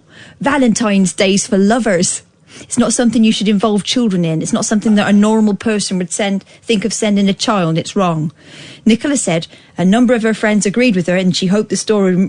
People who do these kind of complaints always say they're speaking on behalf of loads of other people, don't they? The most humiliating thing... My mum did a lot of humiliating things. But one of them, she would send Valentine's cards every year and it was like anonymous. To... Me. Oh, right. And my sister. Hated it. And she'd also do that thing and never ever do my mother-in-law sort of tried to do this once to one of my kids. Never do this. Question mark. No, not the Valentine's card thing, but got yourself a girlfriend, have you? Oh, got yourself a girl. No, it's embarrassing and it's shaming. Don't do that. Parents and grandparents, don't do that to kids. I heard it in the playground the other day. 2 little kids, tots they were, probably 2. Yeah. Is that your girlfriend? Oh, isn't that lovely? They're going to get married. Yeah. Stop that, please. No. That's weird. Those kids don't know that one is a boy and one is a girl necessarily, right? And it's you making it weird. Yeah, that's why I didn't tell my mum for years when I had a girlfriend or anything, because it's just I didn't want to go, I became very secret about girlfriends and things for a long, long time. Didn't enjoy that. Oy. By the way, while you've been talking, I've just typed a reply. See if you can guess what the question is. I've just typed a reply on a cousin's Facebook page. Yeah. I'll miss off the first 2 words because that gives it away.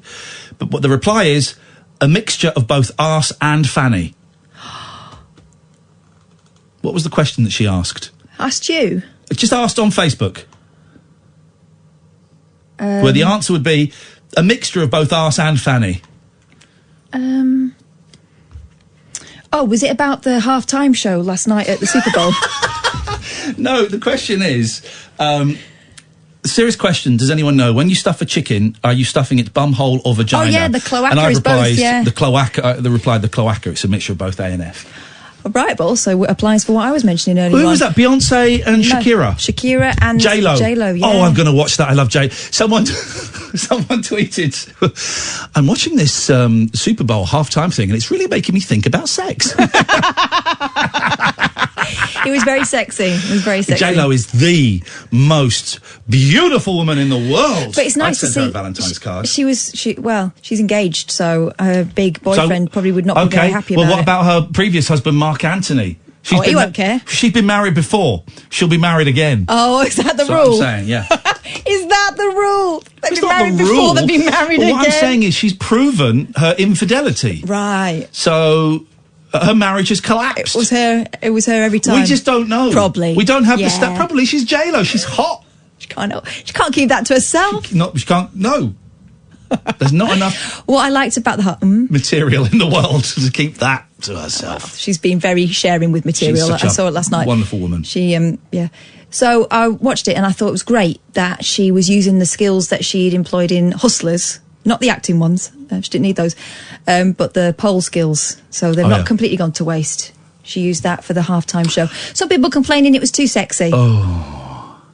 Well, remember the year that they had, I think about 3 or 4 years ago. Janet Jackson's boob. No. They had Right Said Fred doing the halftime. They're too sexy for their shirts. Too sexy for their shirts. So sexy it hurts.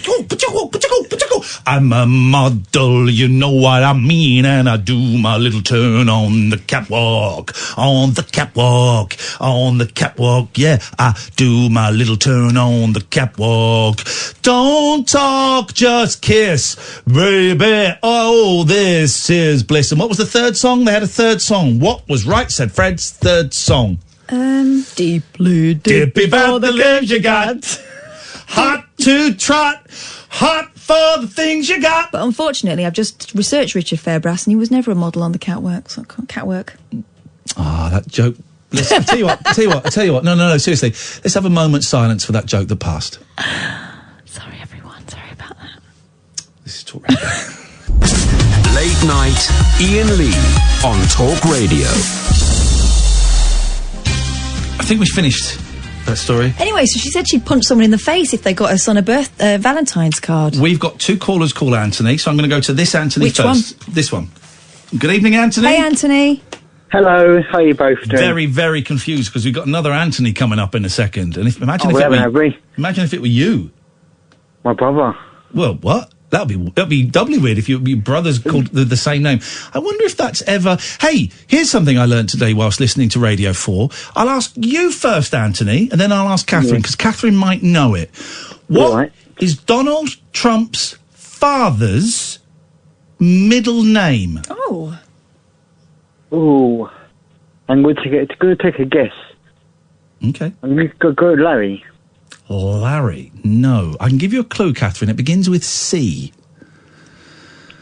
Donald Trump's father's middle name begins with C. It's not that C. Uh-huh. Clive. Are you ready for this? Go on.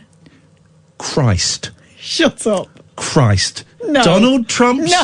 No. Donald Trump's father's middle name is Christ. That's crazy. That is crazy. Is that true? It was on The Unbelievable Truth on Radio 4. His middle name is Christ. Donald Trump must be gutted. He only got John. Isn't that insane? That's mad, Ian. That is madness. Aren't there rules about that? No. What rules? What rules? Well, if you have that name, you can't be a... Sorry? You can't have that name. He has got that name. He has got that name. Wow. Anyway, Anthony, what can we do for you this evening? By the way, I loved your singing earlier on. That's amazing. Of course. Well, I'd be surprised if you said you didn't. Oh no, I wouldn't say that. No, of course not, because it's good. I've got a very powerful soprano tenor. You should do it every single day. Catherine's just been... I've just been proved right, haven't I, Catherine? Please read out... Anissa Gary Shannon, please read out Donald Trump's father's full name, Catherine. Frederick Christ Trump. There we go. But here's the thing, right? Why are we only finding that out today? That should have been the first thing we knew about Donald Trump. That should have been the first thing. It explains a lot. Doesn't it just? Because Christ treated black tenants really, really badly as well. Anthony, what can we do for you this evening, please, sir? 2 things, Ian. That song, it's a good one. What's it called again? Living on a Prayer. Living on a Prayer by Bon Jovi. There's no song better. There's no song better. No. The best movie ever. Sorry? The best film you've ever seen in your life. Dog Day Afternoon, starring Al Pacino. Best one so far. Yeah. What's the best one you've ever seen? I can't tell. I've seen loads. I've not got a favourite. Well, yeah, hang on a minute, Anthony. You can't ask me that question and not have an answer. Catherine? Wasn't his middle name. What? Well, it kind of was. Elizabeth Christ Trump. German-American businesswoman, the matriarch of the Trump family. It was her surname. It was her surname, and they took it on as his middle name. Yeah. Wow. Yeah. There's a whole load of them. There's a load of Christs. Isn't it, though? I'm not blaspheming. It's true. It's Christ. That's... I've never heard that before. Isn't that as a funny? surname. Have you? No. Anyway, crack on, it's fine. So, Anthony, I'm going to put you on the spot now, Anthony. You are now tied to a chair in a darkened room. Yeah. There is one spotlight shining on your face. I'm smoking cigarettes and blowing the smoke in your face. Yeah. I need to know the answer to this if you want to be set free. I've got a gun, I've got bullets, and I've already shot you in one knee. Uh-oh. What is your favourite film? Okay, I'm going to be honest here. I've got to go for Fast and Furious. The first one? All of them. You absolute loon! How can all of the Fast and Furious films be your favourite film. Because they're awesome. They're making number 9 now as well. The best one, of course, is Shaw and Hobbs, right? Oh, I mean, brilliant film. Would you say that's the best one? Yeah, best one. So that's the one with The Rock and Jason Statham in. Yeah. So would you say that's your favourite film? So far. Thank you very much indeed, Anthony. We got there in the end. You can't say, what's your favourite film? All of the Fast and Furious ones. You can't, because some of them are rubbish. Do they, if you put them end to end, could they make one big film? I quite like the Fast and Furious, but I like it when The Rock comes in. I don't like the short, squat guy that's in it. Steve Sanchez. What's the guy's name? I don't know. What do you mean, baby? What do you mean, baby? I'm gonna drive my car fast, baby. What do you mean, baby? Baby, come and give me some love. What do you mean, baby? Baby, why'd you betray me, baby? Well, that guy. What's his name? I don't know. I've not seen any of those films. Oh, but you know the guy. No. And The Rock fell out with him because he thought this guy was disrespectful on the set. They won't appear in the same movies anymore. Baby, what do you mean, baby? Disrespected, baby. Why did you do that to me, baby? Baby, I'm driving my car. Who's got my car, baby? I'm gonna kick my ass, you son of a gun, baby. What's going on? What's the fella's name? Amy, you must watch the Fast and Furious movies. No. The guy. What do you mean, baby? What's to kick your ass, baby? That guy. You know the guy I'm doing? No idea. What's his name? Hang on a minute. Other Anthony. Hello. Who's the guy in the Fast and Furious films that I'm thinking of? The dead one. No, not the dead one. The one that goes, oh, I'll kick your ass. But the star of them. Vin Diesel. Vin Diesel, ladies and gentlemen. You said short and squat. I was thinking Danny DeVito. He's short and squat. He's not. Yes, he is when he sits down. Vin Diesel. Anthony, thank you. The Rock refuses to work with Vin Diesel because he says he's disrespectful on the set. Oh. So he refuses. He's disrespectful and unprofessional. They've got beef. Anthony, thank you so much for that. What can we do for you this evening? You're very welcome. Good evening, guys. That's a bit creepy. I'm going to be honest, this is a creepy opening to a phone call. Would you agree, Catherine? You're very welcome. Okay. I was just trying to set the mood, but... You set the mood for creepy. Well, actually, I was actually calling in to cuss out Catherine. You can try. Well, not cussed out, but, you know, as if the country hasn't been through enough in the past 24 hours, now we have to be subjected to you doing a West Country accent. On behalf of everybody in the West Country, please don't do it Is that where you're from? Originally, yes, Okay. unfortunately. And where are you living now? Because your accent's gone all over the shop, hasn't it? No, I live in London. Yeah. I never had a... You're not talking properly now. Stop trying to put on a Cockney Oh, no, accent, I'm because we all know talking- you I'm talk talking proper very like that in properly, real girl. life. No, I really, really don't. I bet you do when you've had a few. No, I don't. I don't No, have you do, when you've got your drunken head on. I don't drink, unfortunately. Yeah, no, I'm really boring, actually, so I'm Well- not a drinker. But I'm only messing with you. Oh, man! Oh, I can breathe.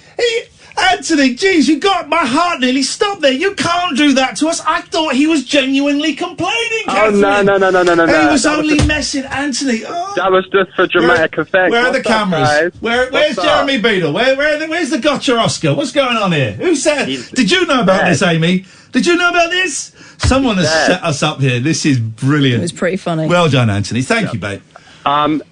You said there's a lot of Christ. Well, yeah, apparently Donald Trump's dad's... Yeah, well, should I tell you...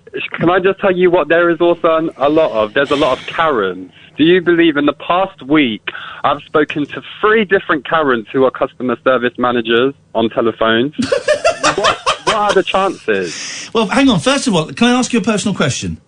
You can do. Is this a wind-up as well? No. We're into seriously. it now. We're into the phone call. No, I'm actually being 100% serious. I was like listening to the show, and then when I heard you say about being a lot of Christ, I was like, do you know what the funny thing is? I've spoken to 3 different Karens from 3 different companies who I've been shouting down the phone like a lunatic to.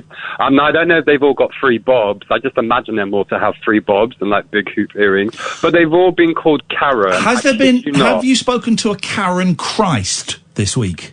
No. What were not you yet. complaining about? Because you strike me as the kind of pain in the butt that complains about anything.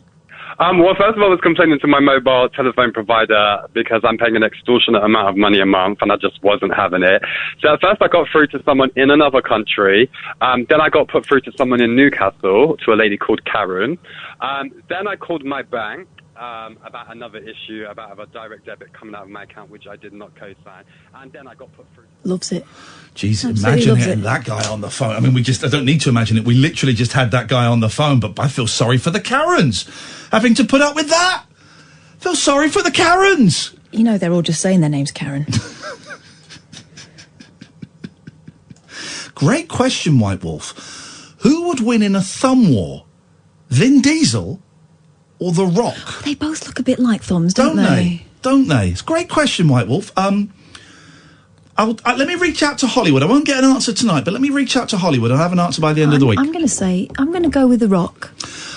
I would err on the side of The Rock, but thumb wars, you just can't tell.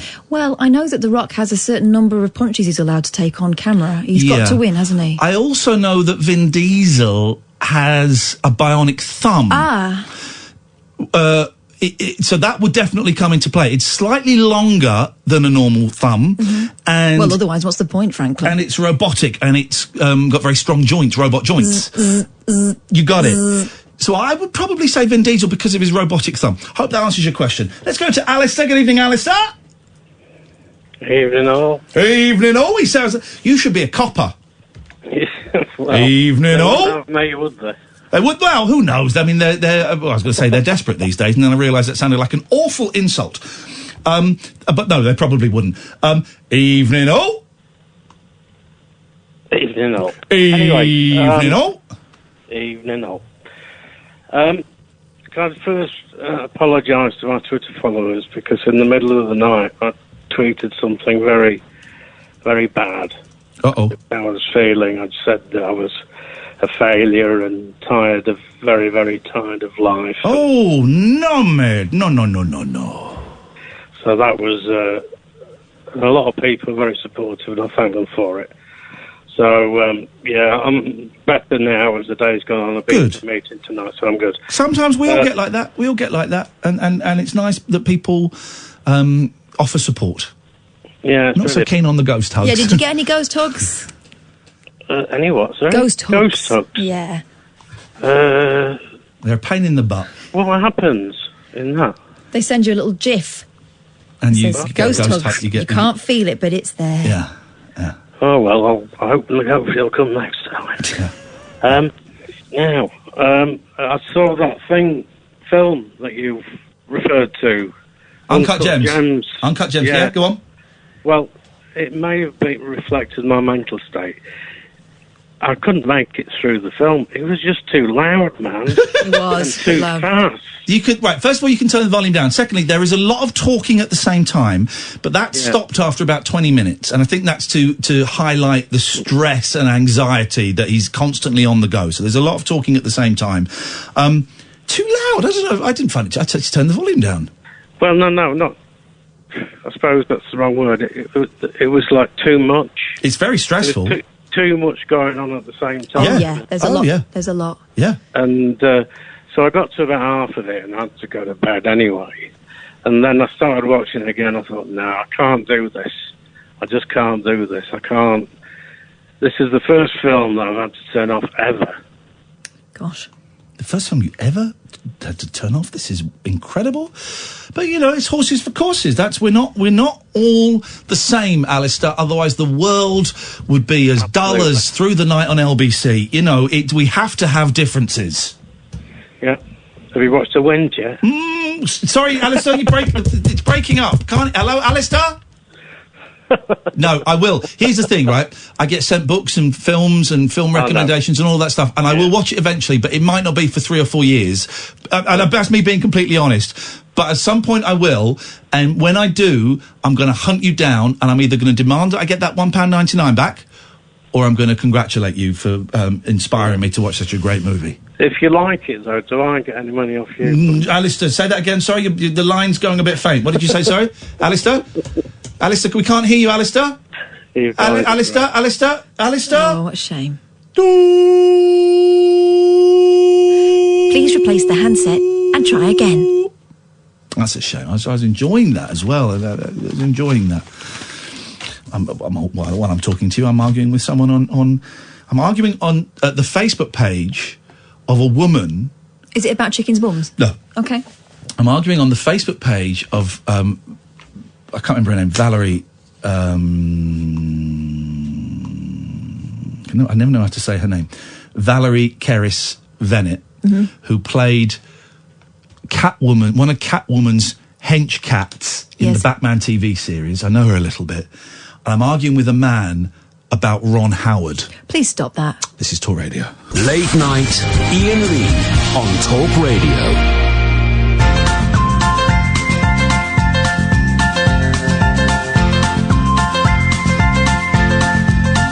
There's a voice that keeps on calling me. Down the road is where I'll always be. Every stop I make a new friend. Can't stay for long, just turn around and I'm gone again. Maybe tomorrow I'll wanna settle down. Until tomorrow I'll just keep moving on. Down this road that never seems to end. When new adventure lies just around the bend. So if you wanna join me for a while, just grab your hat, come travel light, that's old style. Maybe tomorrow I'll wanna settle down. Until tomorrow, the whole world is my home. So if you wanna join me for a while, just grab your hat, come travel light, that's old style. Maybe tomorrow I'll wanna settle down. Until tomorrow, I'll just keep moving on.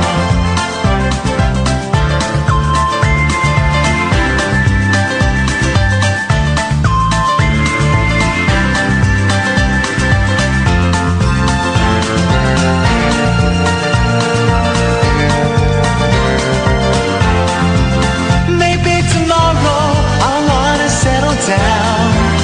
Until tomorrow, I'll just keep moving on. There's a world that's waiting to unfold. A brand new tale no one has ever told. We've journeyed far, but you know it won't be long. We're almost there and we paid our fare with a hobo song. Maybe tomorrow I'll wanna settle down. Until tomorrow, I'll just keep moving on. So if you wanna join me for a while, just grab your hat, come travel light, that's old style. Maybe tomorrow I'll find what I call home. Until tomorrow, you know I'm free to roll. It's all happening in the world of rock and roll. So Don Powell, is his name Don Powell? The drummer from Slade has been kicked out of Slade by Dave Hill, our mate. We don't know what's going on there. So Dave Hill's Slade, the only original members were Dave Hill and Don. Don's been kicked out by Dave. Don is now starting Don Powell Slade. Yeah, he says he received a cold email. Yeah. Now Brian Wilson is trying to stop a Beach Boys gig going ahead. Oh, guys. Brian Wilson.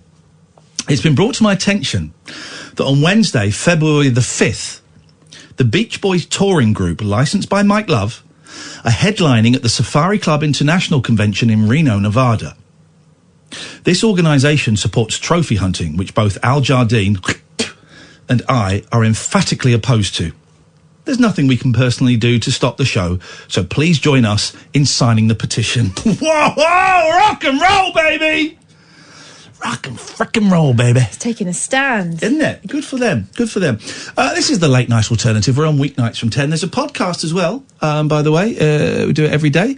There's a podcast. A couple of guests this week. We've got Chip Summers coming in tomorrow, who's a brilliant addiction specialist. He's got a podcast about addiction. It's interesting that we've been talking about that, because we've been talking about this quite a bit. And I know we talk about it a lot, and some of you go, oh, jeez, man, get over it. But I just thought, because we've had a few people like you and a few other callers recently, that I ain't no professional and Chip is a professional. Some of you may have heard of him. He worked very closely with Russell Brand. Russell Brand, a couple of years ago, was kind of bigging him up, and he's popped up on telly a few times. He's mentioned in Russell's book about mentors. He certainly is. And I just thought it would be kind of helpful for some of you, also helpful for me and Catherine, if we had a professional in who could talk about, plug his podcast, but could also kind of just talk a little bit more about addiction and being nuts, and he's got some funny stories about when he was a junkie. He's got some horrific stories, but just thought it might be helpful, and he can also, we can talk to him about what we've talked about on the show, and he can kind of either hold his head in his hands and go, my God, you've put these people's lives at risk, or he could say, well, yeah, that was great, but maybe you want to suggest this and that. So I just thought it'd be helpful. And also, key point, he's really funny and really, really nice. So it will be a bit about that, but it's not going to be a really heavy hour. He's a funny bloke, right? He's a funny bloke. So we got him tomorrow. Friday, Saffron's coming in from Republica, which is going to be awesome because they're doing some tour. They're doing a tour. They're doing a show in London on Saturday, and I got the kids. And I got this Saturday, Saffron, Republica are playing. Next Saturday, My Life Story are playing. I got the kids both weekends. I can't go. Pesky kids. The damn pesky kids. I really want to go. So I've got to look at the tour dates if there's any other tours. But Saffron's coming in because Republica are doing a tour. There's a 3-disc version of their first album, I think, that's coming out on Cherry Red. And she's wonderful and bonkers, and we'll have a real good laugh with her. And you never quite know what you're going to get. It's always a little bit dangerous when Saffron comes in because you just don't know where it's going to go. And it keeps me and Catherine literally on the edge of our seats, holding on for dear life. But I love her, and she's adorable, and we can both apologise for singing Drop Dead Gorgeous. Well, and for the mayhem that ensued. She came to the famous Brighton show. She was there, man. We haven't uploaded yet, and we will do at some point. So that's that. We haven't a guest for a while, but I thought they were. And we've got. Who's the producer that's coming on? Audrey Gillen. Audrey is coming on. When is she coming on? Have you got a new date for that? She's not well at the moment, so I said for her to tell me when, and we will sort it out. Okay, fine. She's really good. She's done a really good documentary podcasting. So we've got a few guests. Yeah, you remember Tara and George? That's what she did, and she's done a homelessness kind of one-off special for a different podcast, which is just, it's just a very difficult listen, but a great listen. So what will happen is those interviews, or at least parts of those interviews, will go out as one podcast. And then we do like a best of the show that'll go out as a podcast. In terms of other podcasts, there's the Rabbit Hole that we've just eased off a little bit because it's been a busy few weeks. We're going to get back into it. It's been an emotionally taxing 5 weeks. I'm going to start doing my own little podcast as well, which I need a title for. So every Sunday night on this Twitch, I'm watching an episode of the 11 o'clock show. Sunday night at 8. And so far I've done 2. I think there's about 85 episodes. Oh my. Yeah. Watching an episode of the 11 o'clock show, which is a show I used to do 22 years ago with Ricky Gervais and Sacha Baron Cohen and Mackenzie Crook pops up in it, and Alex Lowe and all these people, and kind of doing a director's commentary. And the first one was about 2 hours. Second one was an hour and 40. I reckon it'll be about 90 minutes. I think it'll be about 90 minutes once I get into the flow of it.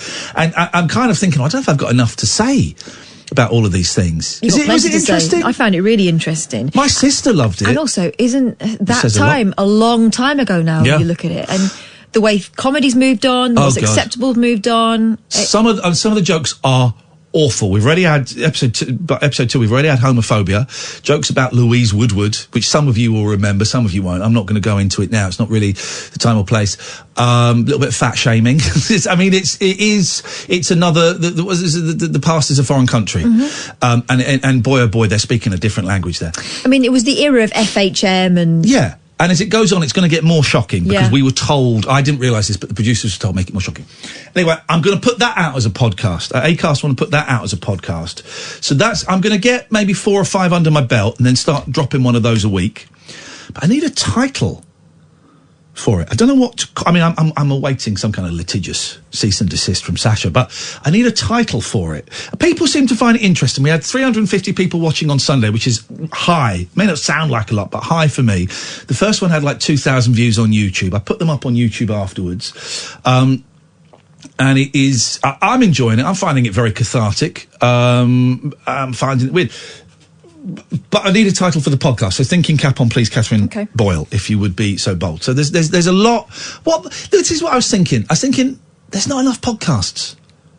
There's not enough podcasts out there, Ian.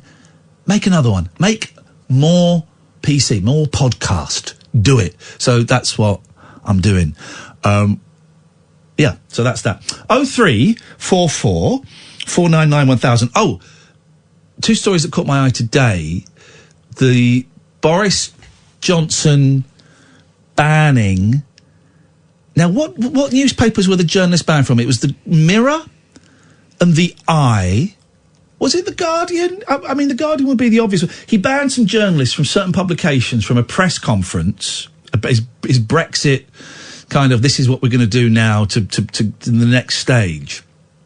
And apparently, all the journalists rocked up. Who have you got the list? Yeah, this is according to the Huffington Post. Huffington Post were banned as well, weren't they? Journalists have walked out on a planned Downing Street briefing in protest at Trump-style attempts by the PA's communications chief to restrict it to selected media outlets. The incident happened after Number 10 invited political journalists to a technical briefing on Boris Johnson's plans for a trade deal with the EU. The briefing was set to be conducted by the PM's lead Brexit negotiator, David Frost, in Downing Street itself. Hello, good evening and welcome. Paid for by the taxpayer, says the HuffPost. He's obliged to behave in a neutral manner. But when political editors from other newspapers and websites arrived with their colleagues, they were split up by a security guard into two groups in the foyer of Number 10, directly behind its famous black door. Those on Number 10's favoured list were told to stand on one side of a carpet, while everybody else, including HuffPost UK, was told to stand on the other side and then ordered to leave. Following objections from the journalists, Communications Director Lee Kane then arrived to declare those invited to the briefing can stay, everyone else, I'm afraid, will have to leave. When asked directly what grounds he had for selectively briefing some political editors and not others, Kane said, "We're welcome to brief whoever we like, whenever we like." Gosh. When he was challenged again to give reasons, Kane lost his temper, as the entire group said they were walking out, as one would not agree to a briefing on such divisive terms. Brilliant. Well done, those people. Kane walked off without giving any reply. Kane, along with Chief Advisor Dominic Cummings, is the driving force behind Dress like a grown-up, Cummings, not like a lower sixth form, you absolute muppet! Sorry. Behind moves in Number 10 to undermine parts of the media, according to the HuffPost, of course. Of course. Good for everyone that walked out, though. Good for everyone that walked out. That's the way to do it, as Mr. Punchinella would say. I've often hoped that the American press would do something similar. At the moment, there are a couple that like jockeying for favoured position, and I don't think it's a good look. You need everyone to do it. Exactly, and there needs to be solidarity, and it's a fiercely competitive industry, and it takes a lot for them to do that, and I think it's amazing. Like when Trump refuses to answer a question, I always hope that the next person will ask the same question. Keep asking the question. But they don't. Well done, those journalists. I was very inspired to see that. And also, it takes balls to walk out of something like that. Oh, God, if you were in the favoured list and you've got to go and explain to your editor why you're not there. Where's the story? We walked out, you know. So well done. That's great. Then the other story that caught me, how rubbish.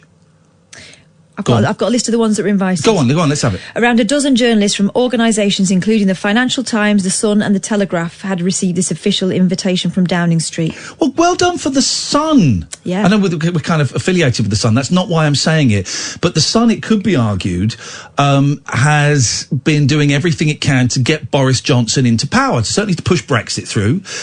With the Mail, I'm assuming the Mail? I think so. Here's what the Mirror's saying.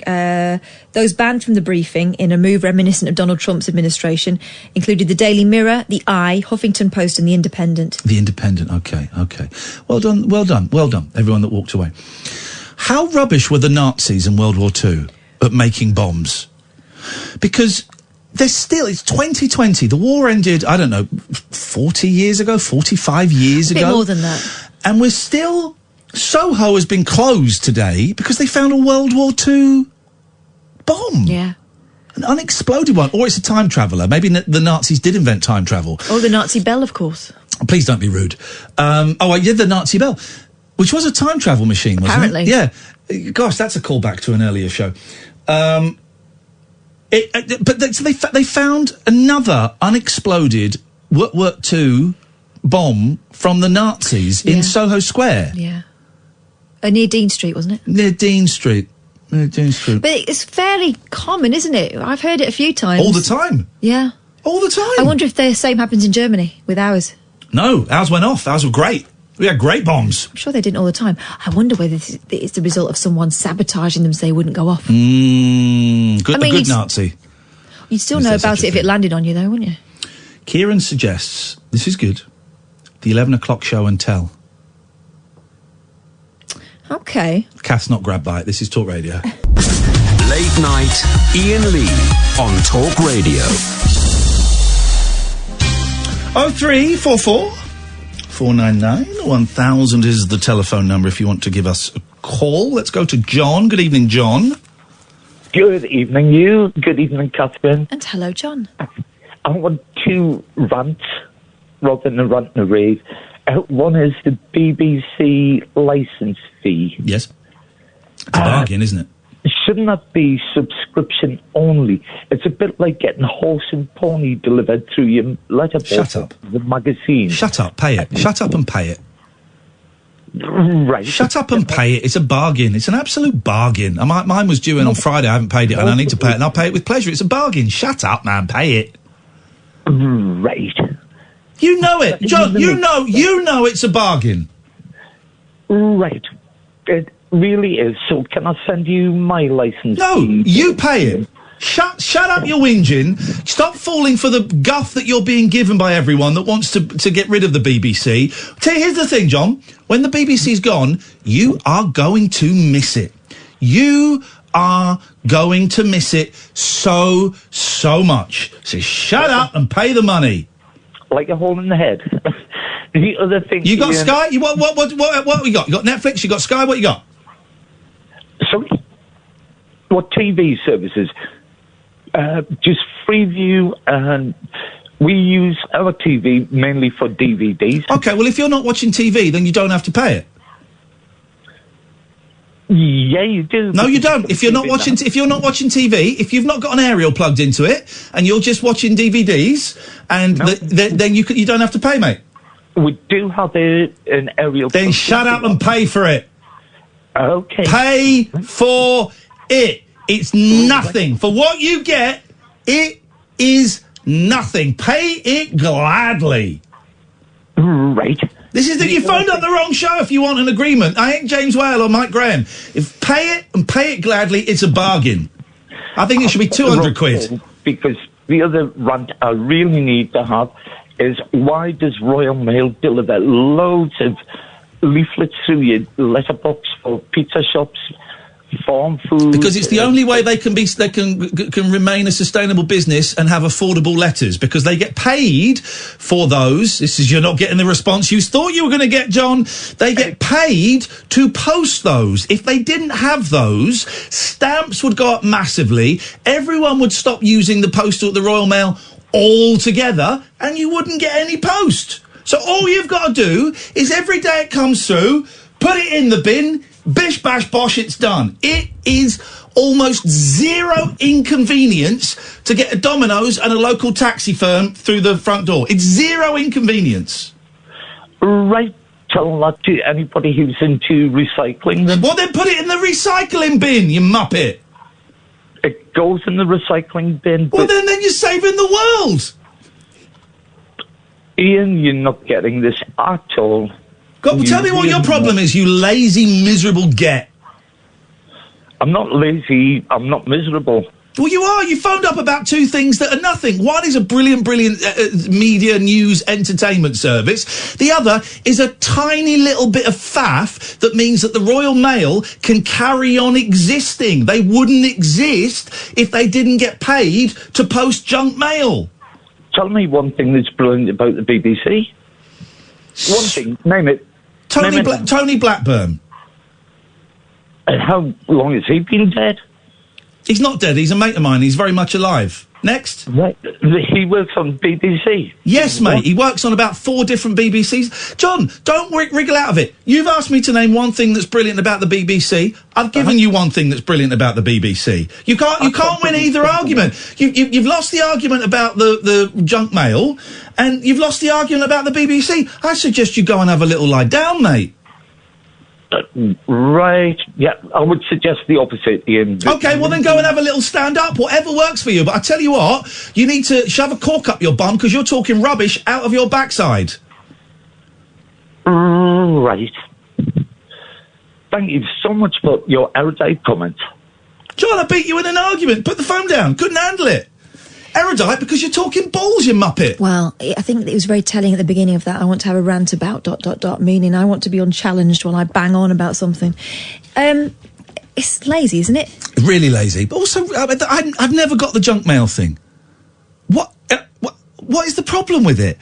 You pick it up, you either put it in the bin, or you put it in the recycling. That's it. That's all it is. Mm-hmm. That's all it is. I've never got... It feels like a bad 90s stand-up comedy. All this bloody junk mail. It comes through to me. I still get mail for the woman that lived in the house nearly 2 years ago. Stop forwarding it on now. If it looks like something really important, in fact, I don't even open it now. I stopped opening it a while ago. It just goes in the bin, goes in the recycling. The stuff comes through for the pizzas. What did I get delivered the other day? I don't even know. It was a brochure for something. Went in the recycling. The other thing, sometimes it's useful. Sometimes it's really useful. 0844, loving the show again. Loving the show again. Thank you very much. Listening again, even though you 0844 absolutely every night. love it. But I just don't get it. And John couldn't. Whatever the guy's name was, John couldn't handle the. He expected. Yeah, you're right. Let's close the BBC down, and God damn it, let's shoot those scumbags that send the junk mail. I've never understood it. It's people looking for something to complain about. It's nothing. It's nothing. In the great scheme of things, you bend down. It's disappointment that you've not got more exciting. I mean, I had a letter today. It was in a brown envelope, so my heart sunk. It was just saying, you bought a fridge a year ago. Would you like to get insurance? In the bin. That's all it is. Opened it. It was 30 seconds of my life. 30 seconds of my life as I walked from the door into the kitchen. Nah, I don't want that. That's all it is. For the sake of the Royal Mail sustaining itself as a business. And that's it. If they didn't get money from that, I don't know how much they get, but it's obviously a substantial amount. We know that they've been troubled, they didn't get money for that. Stamps would be like 2, 3, 4 quid first class. No one would pay that. Royal Mail, the Postal Service, will not be here in 10 years. Won't be here in 20 years. Probably won't be here in 10 years. So when it's gone, all these things, when they're gone, you'll miss them. I can't remember when you used to be able to post letters. You killed it because you didn't want junk mail through your door. Do you remember the BBC? Do you remember the BBC? You killed it because you couldn't be bothered to pay what was actually a reasonable price for something pretty decent. Yeah, it's probably an out-of-date concept, paying a licence. I'm sure they will be looking at other ways of financing it. I'm slightly concerned now that Tony Hall's gone. I didn't like him. I thought he was spineless, but the worry is he's going to be replaced by one of Boris Johnson's cronies, and the BBC will be crushed. It will be gone, and then you'll be sorry. And that's the thing. The BBC, actually, a couple of times recently has seemed high-handed, and they've picked the wrong side in a fight.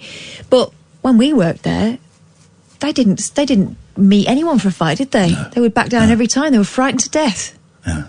Jamie's right. Jamie says Ian's right about junk mail. Sometimes we order pizza. Yeah, sometimes I'll get a Domino's through and go, oh, do you know what? I'll have that tonight. It works. We get like a parish news pamphlet all the time, and for the most part it comes through the door and it goes straight to the bin. Yeah. Actually, this month I was looking for it because I need a seamstress. There you go. To sort out my curtains. I love it. Where else am I going to find them? Because I can't find them online because they're such small businesses. So there you go. Now, so we talked about the coronavirus, right? And I was reminded of something I heard on another radio station the other night. So I noticed there are hand gels there. I do love a bit of a hand gel thing. Now I know it's there, I'm going to be using it all the time because I genuinely find it quite addictive. My boys love it. I'm worried by it. Why? Because your skin has got certain fauna on it that need to be there. And fauna? Yeah. You know, like bacteria and that, little animals. And they need to be there. If you wash your hands, that should be enough, shouldn't it? Why are we having to, like, I don't know, kind of pebble wash ourselves? Why have we... Well, you've pebble dashed. What's the word? Why are we being clean? Sandblast. Why are we being clean? No, but there's too clean. Mummy, why have we got to be clean, Mummy? Yeah, we can be too clean. Wash your hands. Not when there's, like, coronavirus and stuff like that. Wash your hands. The first Brit known to have caught the coronavirus has told The Sun how he beat the killer bug with a glass of hot whiskey and honey. Connor Reed, 25, was diagnosed with snake flu by docs in Wuhan 2 months ago. He went to hospital after struggling to breathe, could not shake off a bad cough. All classic symptoms. Shocked Connor was kept in hospital for 2 weeks. He said he's from Wales. I was stunned when the doctors told me I was suffering from Careful, you'll get a Welsh Anthony ringing up. That's right. From the virus, I thought I was going to die, but I managed to beat it. I used the inhaler, which helped control the cough, and drank a hot whiskey with honey until they ran out. That ran out. It's an old-fashioned remedy, but seemed to do the trick. I did refuse to take the antibiotics the doctors prescribed me because I didn't want to take any medicines. Oh. Well, here's the thing. On another radio station, about 2 weeks ago, someone phoned in when the coronavirus was kind of breaking. Someone phoned in to talk about it. And here's why phone-ins are pointless. Because more often than not, a show like this is slightly different because it's about the human condition and it's about human stories. When it's about human stories, it's great. Exactly, because your experience is your own and only yours. Yeah. But when it's about idiots, which we all are, right, include myself in that, phoning up about subjects about which they know absolutely nothing. But they have an emotional feeling about. Yeah. It's pointless, right? It's pointless. So this guy phoned up. Yeah, I'm worried. Really, first, he contradicted himself. I'm really worried about this coronavirus. You know, I'm worried we're all going to die. You know, it's really bad. Cold. It's cold now, so if that bug comes over here, we're all going to get it. But what I do when I get the inkling of a cold, and I think it would work with this, is I take a mixture. Oh my God, what? I take, at the same time, I take a mixture of tunes and lockets. Sorted. And that just seems to work. So if it does come over here, I suggest everybody has tunes and lockets. If it's really bad, a fisherman's friend. Tunes and lockets is going to beat the coronavirus. And the host is like, okay, right. At no point did the host go, as we did with John, are you nuts? Tunes and lockets? I'm not going to beat the coronavirus. Maybe they will. I don't know. But remember Zoobs? They were strong. Can you get them anymore? Have they been banned? I think the EU banned them, but we're out of the EU now, so we can have them. But there's nothing like lockets. When that golden honey. I like a soother. Well, I'm going to take tunes. I want my ticket to range, please. Pardon? I want my ticket to range, please. You need tunes. Is that how it went? Was the advert? Tunes advert. Help you breathe more easily. Oh, here we go. This is it. Did I say Leeds? I was slightly wrong. I apologise. Second class return to Nottingham, please. Second class return to Nottingham, please. What was that? I said Nottingham. When your nose is stuffed up, lady taps him on the shoulder. You want to go over there? Try sucking tunes. Well, so what? That cut in at a very awkward time. That cut in at a very, very.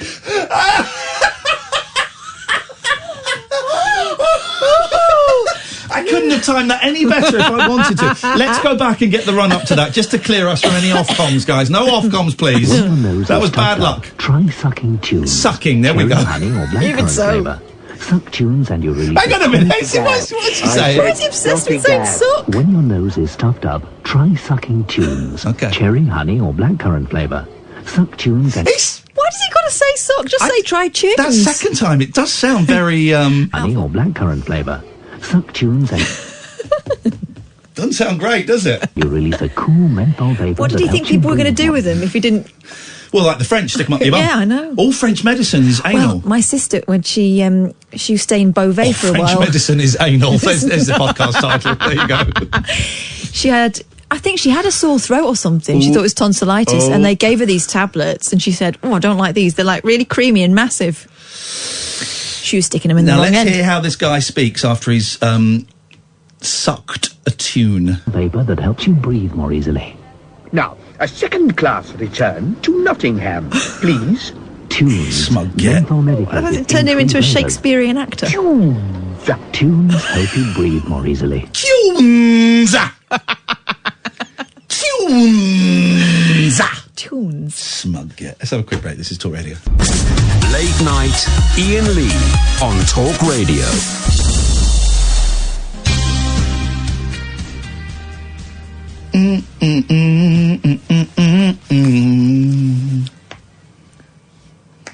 Oh 0344 499 1000 is the telephone number if you want to give us a call. What do you have? Atari opening a chain of hotels. Sorry? Yeah. Here's the thing. Let me be purist for a second. It's not Atari. Atari doesn't really. Atari is just a name. No, it's not. Atari is not a company. Atari is a name. It was bought out by a huge conglomerate, and it's just a name. But it sounds good, though. Go on. The video game pioneer, well, apparently not really, Yeah. whose classic titles include Pong, Asteroids... I met the guy that invented Pong. I played on his Pong machine in his garage in America somewhere. It was somewhere in America. It was somewhere in California. Thanks for that non-specific anecdote. Very, very. His name's Al Alcorn. Thank you. They also invented Roller Coaster Tycoon. For people who are wondering, Atari who? Atari didn't. Well, that's what the New York Post says. They got it wrong. They announced this week its first hotel will break ground this spring in Phoenix, Arizona.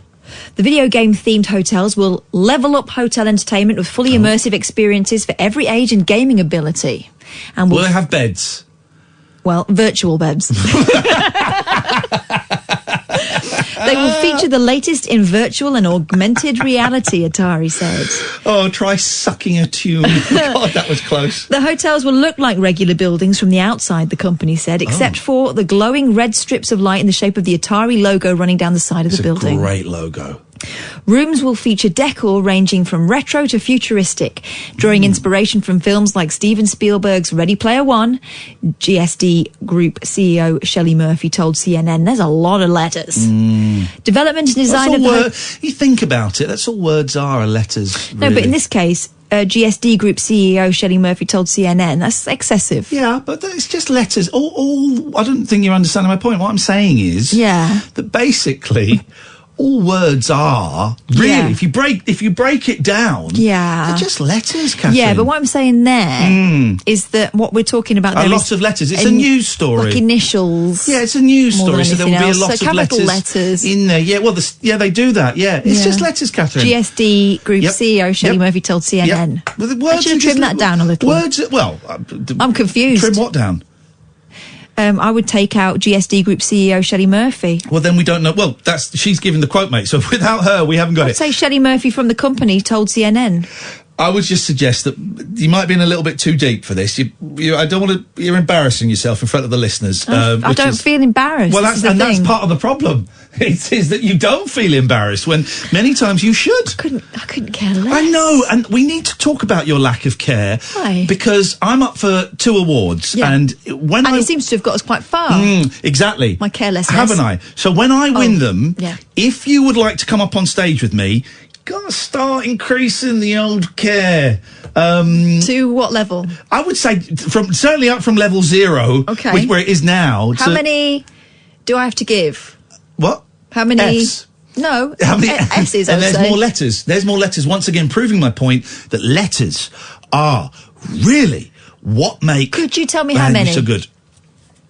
Ease, play, rite, and air-K. Okay. Right. Well, I'm glad we've had this out because I think it needed to happen. And I'll be writing a list of the things you need to change. I'll tell you what. 1 week. Why don't you write the list? Yeah. After I've won the awards. Okay. Because then it makes it easier I hope you for do me. win now because it could be quite embarrassing for you. Then it just makes it easier when I tell you to shove it up your jacksie Oh. like a French medicine. Oh. As we all know, all French medicine is anal. Ooh la la. Isn't it? Well, that's where the saying comes from. It makes you say.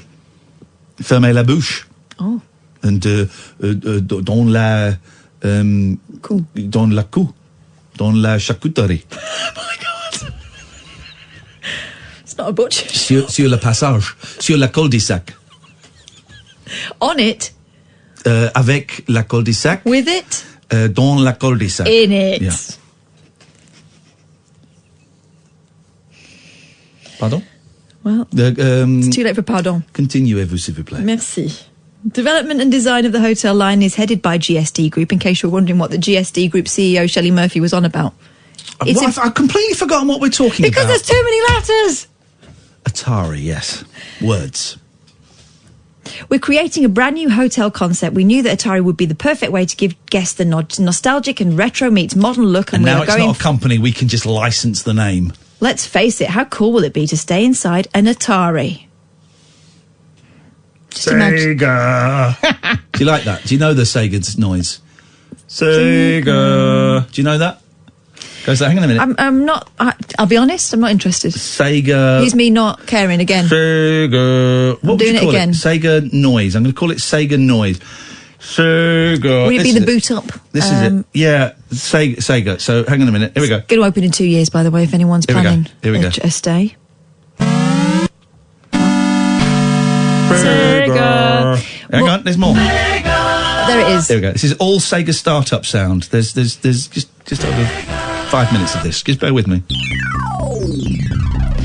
Please. This is the Sega CD. Some of these venues will be used to host esports events. Okay. I would stay in a Sega hotel. Would you?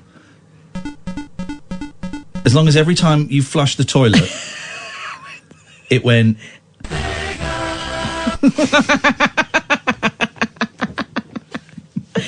Okay. Let's get the rest of your story. That's the end of the story. This is Talk Radio. Late night, Ian Lee on Talk Radio.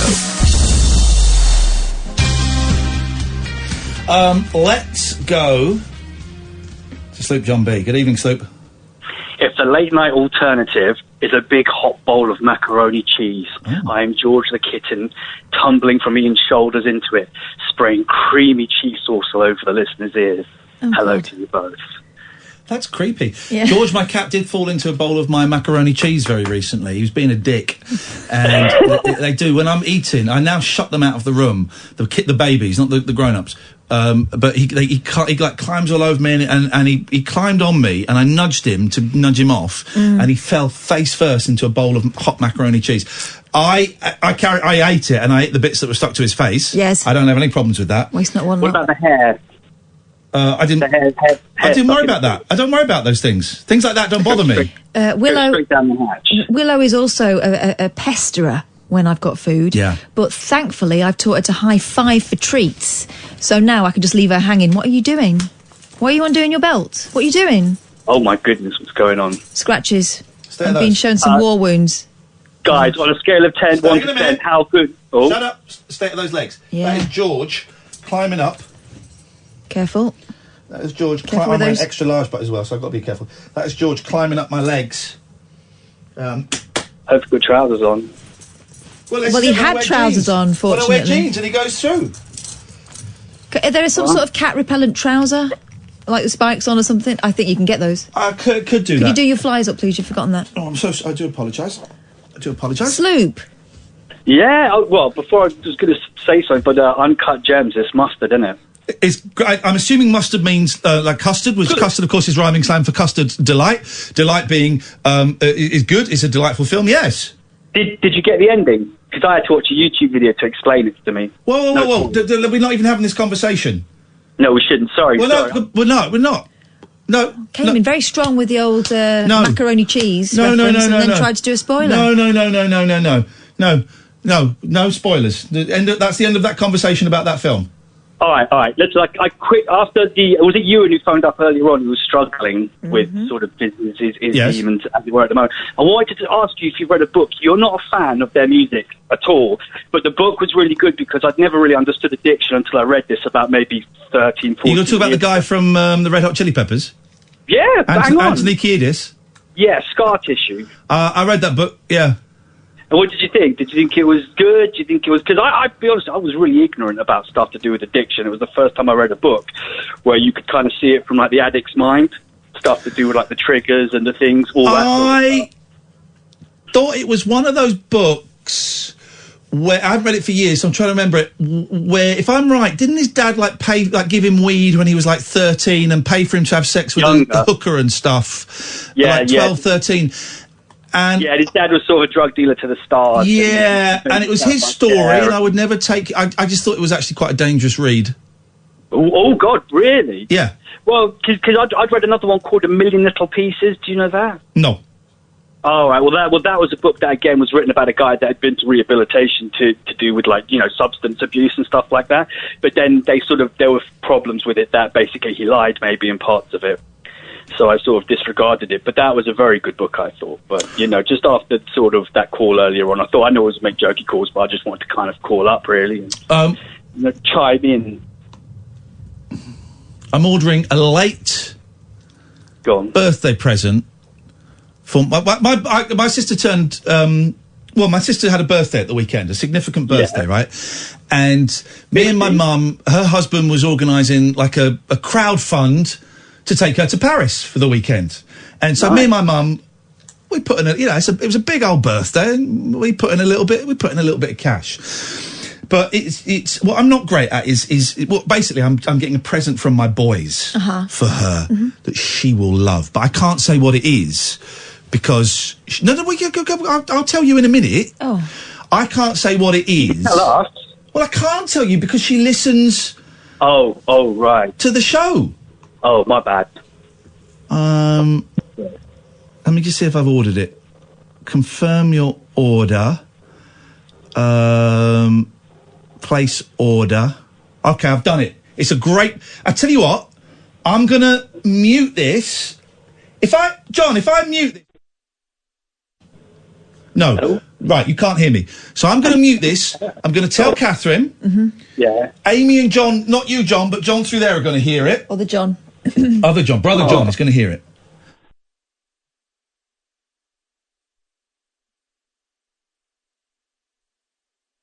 Yeah? Ooh, yeah. Yeah? What do you reckon? Amy, what do you reckon?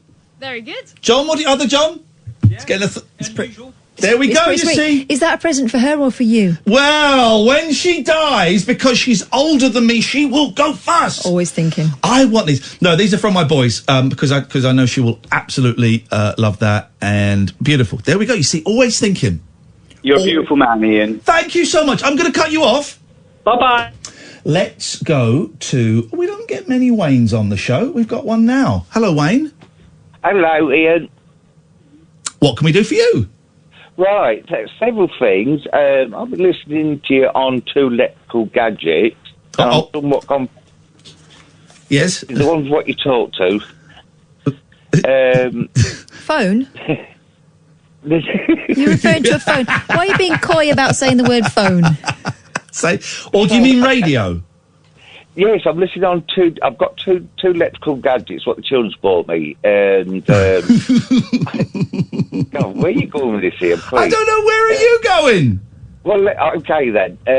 When I try to listen to you on Alexa, I get shindiggery. Now, what's that all about? Geez, that's a podcast that I did at home when I was I did that about 12 years ago at home. It's very sweary.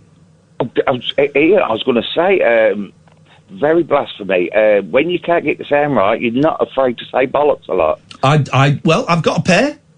I know, and I'm proud of them. No, I say the C word on that as well. That was just like a little sort of pet project I did years ago, just to kind of teach myself podcasting and to be a little bit avant-garde, and it was just a fun thing to do about 12 years ago. But I don't know why you're getting... Hang on a minute, just be quiet. All right. Alexa, play Talk Radio. You got to ask for you. You got to go. Well, no. If you ask for me, that'll balls it up. You've got to ask for Talk Radio.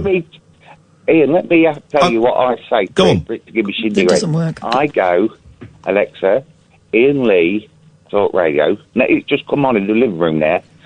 Now it's giving me shindiggery. Yeah, well, don't say my name. All right, then. Sorry. Well, how else am I going to get to listen to you? Between 10 and 1, you just say, Alexa, play Talk Radio.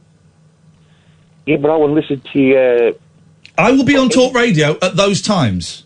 Yes, I'm listening to them. Now I'm in another room and I've got another gadget where you have to say, hey, Google. Right? Hey, Google, play Talk Radio. Yeah. But then I can listen to your podcast, but the Alexa won't let me listen to you. It'll only give me shindiggery. Okay. Then, the other evening, I end up getting... drunk. The other radio station you used to work for. LBC. Yeah, and I thought, well, where's these podcasts taking me? Okay, I'm going to be honest, Wayne. Yeah. I don't care. I know, but I don't. But I enjoy it. Well, then what are we worrying about? Ian, I just can't work out why two electrical gadgets giving me two different Because technology is not your friend. Wayne. Technology is a false god that we all kneel down before and praise when actually it does not help us. It does not make life any... Here we go. Here's a challenge for you, right? Okay. Wayne, name one electrical gadget that makes life better. I bet you can't do it. Bet you can't do it. Okay, then. One. Microwave. How does that make your life better?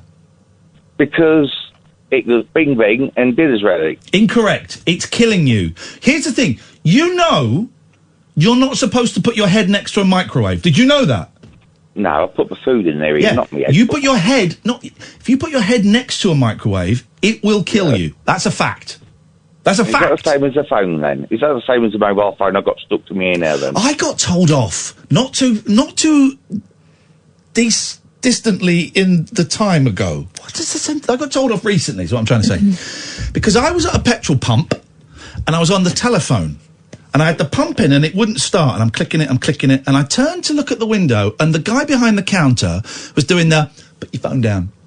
Put your phone down. I went, what? What did you say? Put your phone down. I went, why? He said, put your phone. I went in and said, why did you want me to do that? Oh, it's in case it starts an explosion. I said, is this 1991? Are you thick? It doesn't. Obviously, I didn't say that. I went, oh, okay. It doesn't start explosions anymore. Wow. when I was a taxi driver, I had a customer and he had to put him to a service station, and he did it on the loud tannoy. How embarrassing was that for the passengers in my cab? Could you say the word? What's the word for? You said it there beautifully, and I talked over it. I just want to make sure I got your pronunciation correct. What's the word beginning with C? Careful. For people who paid you when you were a taxi driver to drive you around, they are clients. No. Customers. Customers. What? I say customers. What? Oh, I'm from Lincolnshire. Have I got an accent? Customers. Yes, I was once at I'll repeat it. I was once at a petrol station, and I had customers in my cab. What? Customers. Stop laughing. Customers. He's laughing, but I say that too. You proceed. Customers. Thank you. Yes, customers. Customers. Stop it. Listen, I'm a first-time caller. Don't give me that time. Oh, how long you been listening for? Oh, I've been a great fan of yours for many years, and I don't know what's happened to you recently, but you've really grown a pair. Hang on. Okay. You probably need some release. Sorry, but Wayne, thank you very much indeed. I think he was flirting with me at the end in a very aggressive, grabby way. Yeah, it wasn't very romantic, was it? Grabby balls. Catherine, we're coming to the end of the show. It's been a great what show. a shame. Oh, wasn't it? Yeah. Well, it is a shame. Well, it isn't a shame because Daryl Morris will be on soon, and he's actually professional. It's great. But been a great show, and I'll tell you for why. I've ordered a birthday present for my sister from the kids. What other stories have you got? Give us a short... I tell you what. Stephen King's off Facebook. Please be quiet. I thought you were asking me. I want a funny one. I want us to go out. Sweaty robots. Can I say something? I'm very, very sorry. I was disrespectful to you there. I was when? Then. All the time. No. I was very, very disrespectful to you then, and I apologise for that. That was unfair. That was unnecessary, and that was unusual for me. So I take that back instantly, and I would like to apologise to you. Have you got a funny story to take us out on? Oh, come on now. While I serenade you? No, come on. Aye.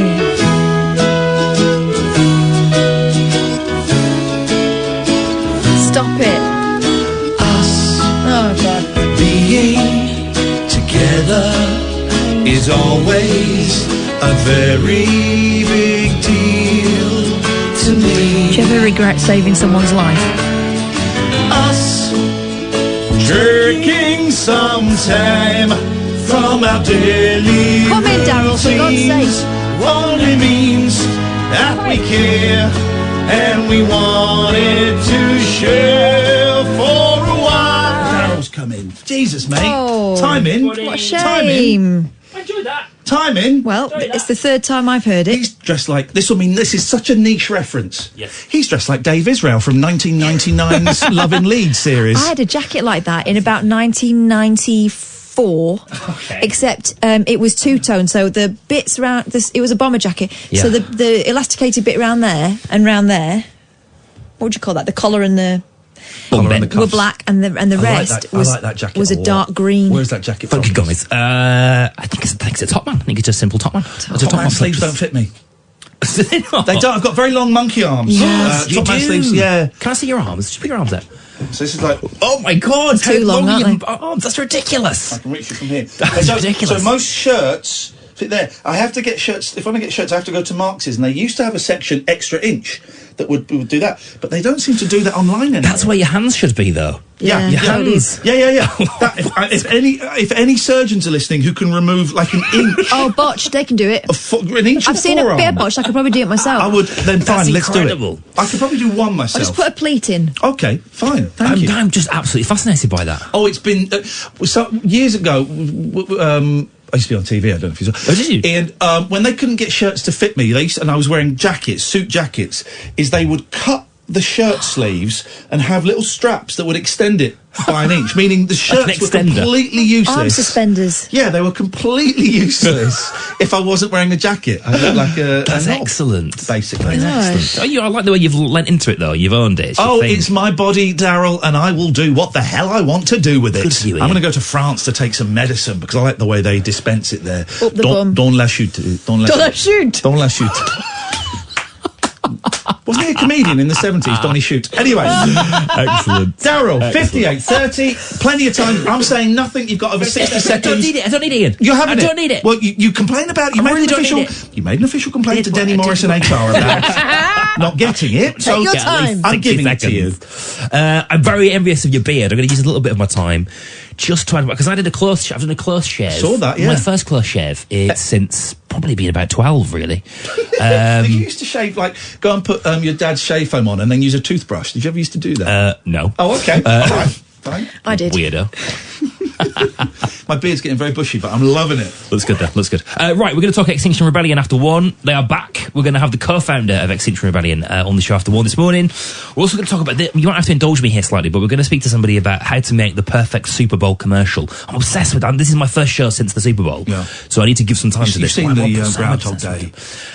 Isn't that brilliant? Isn't that incredible? So How much have they paid Bill Murray? The guy that goes... Bill! He's been on our show. He's kind of a friend of ours. He's so good. Amazing. All right, well, that's all coming up next. Good. We're back tonight at 10. Thank you, Amy. Thank you, Kath. This is Talk Radio. Talk Radio.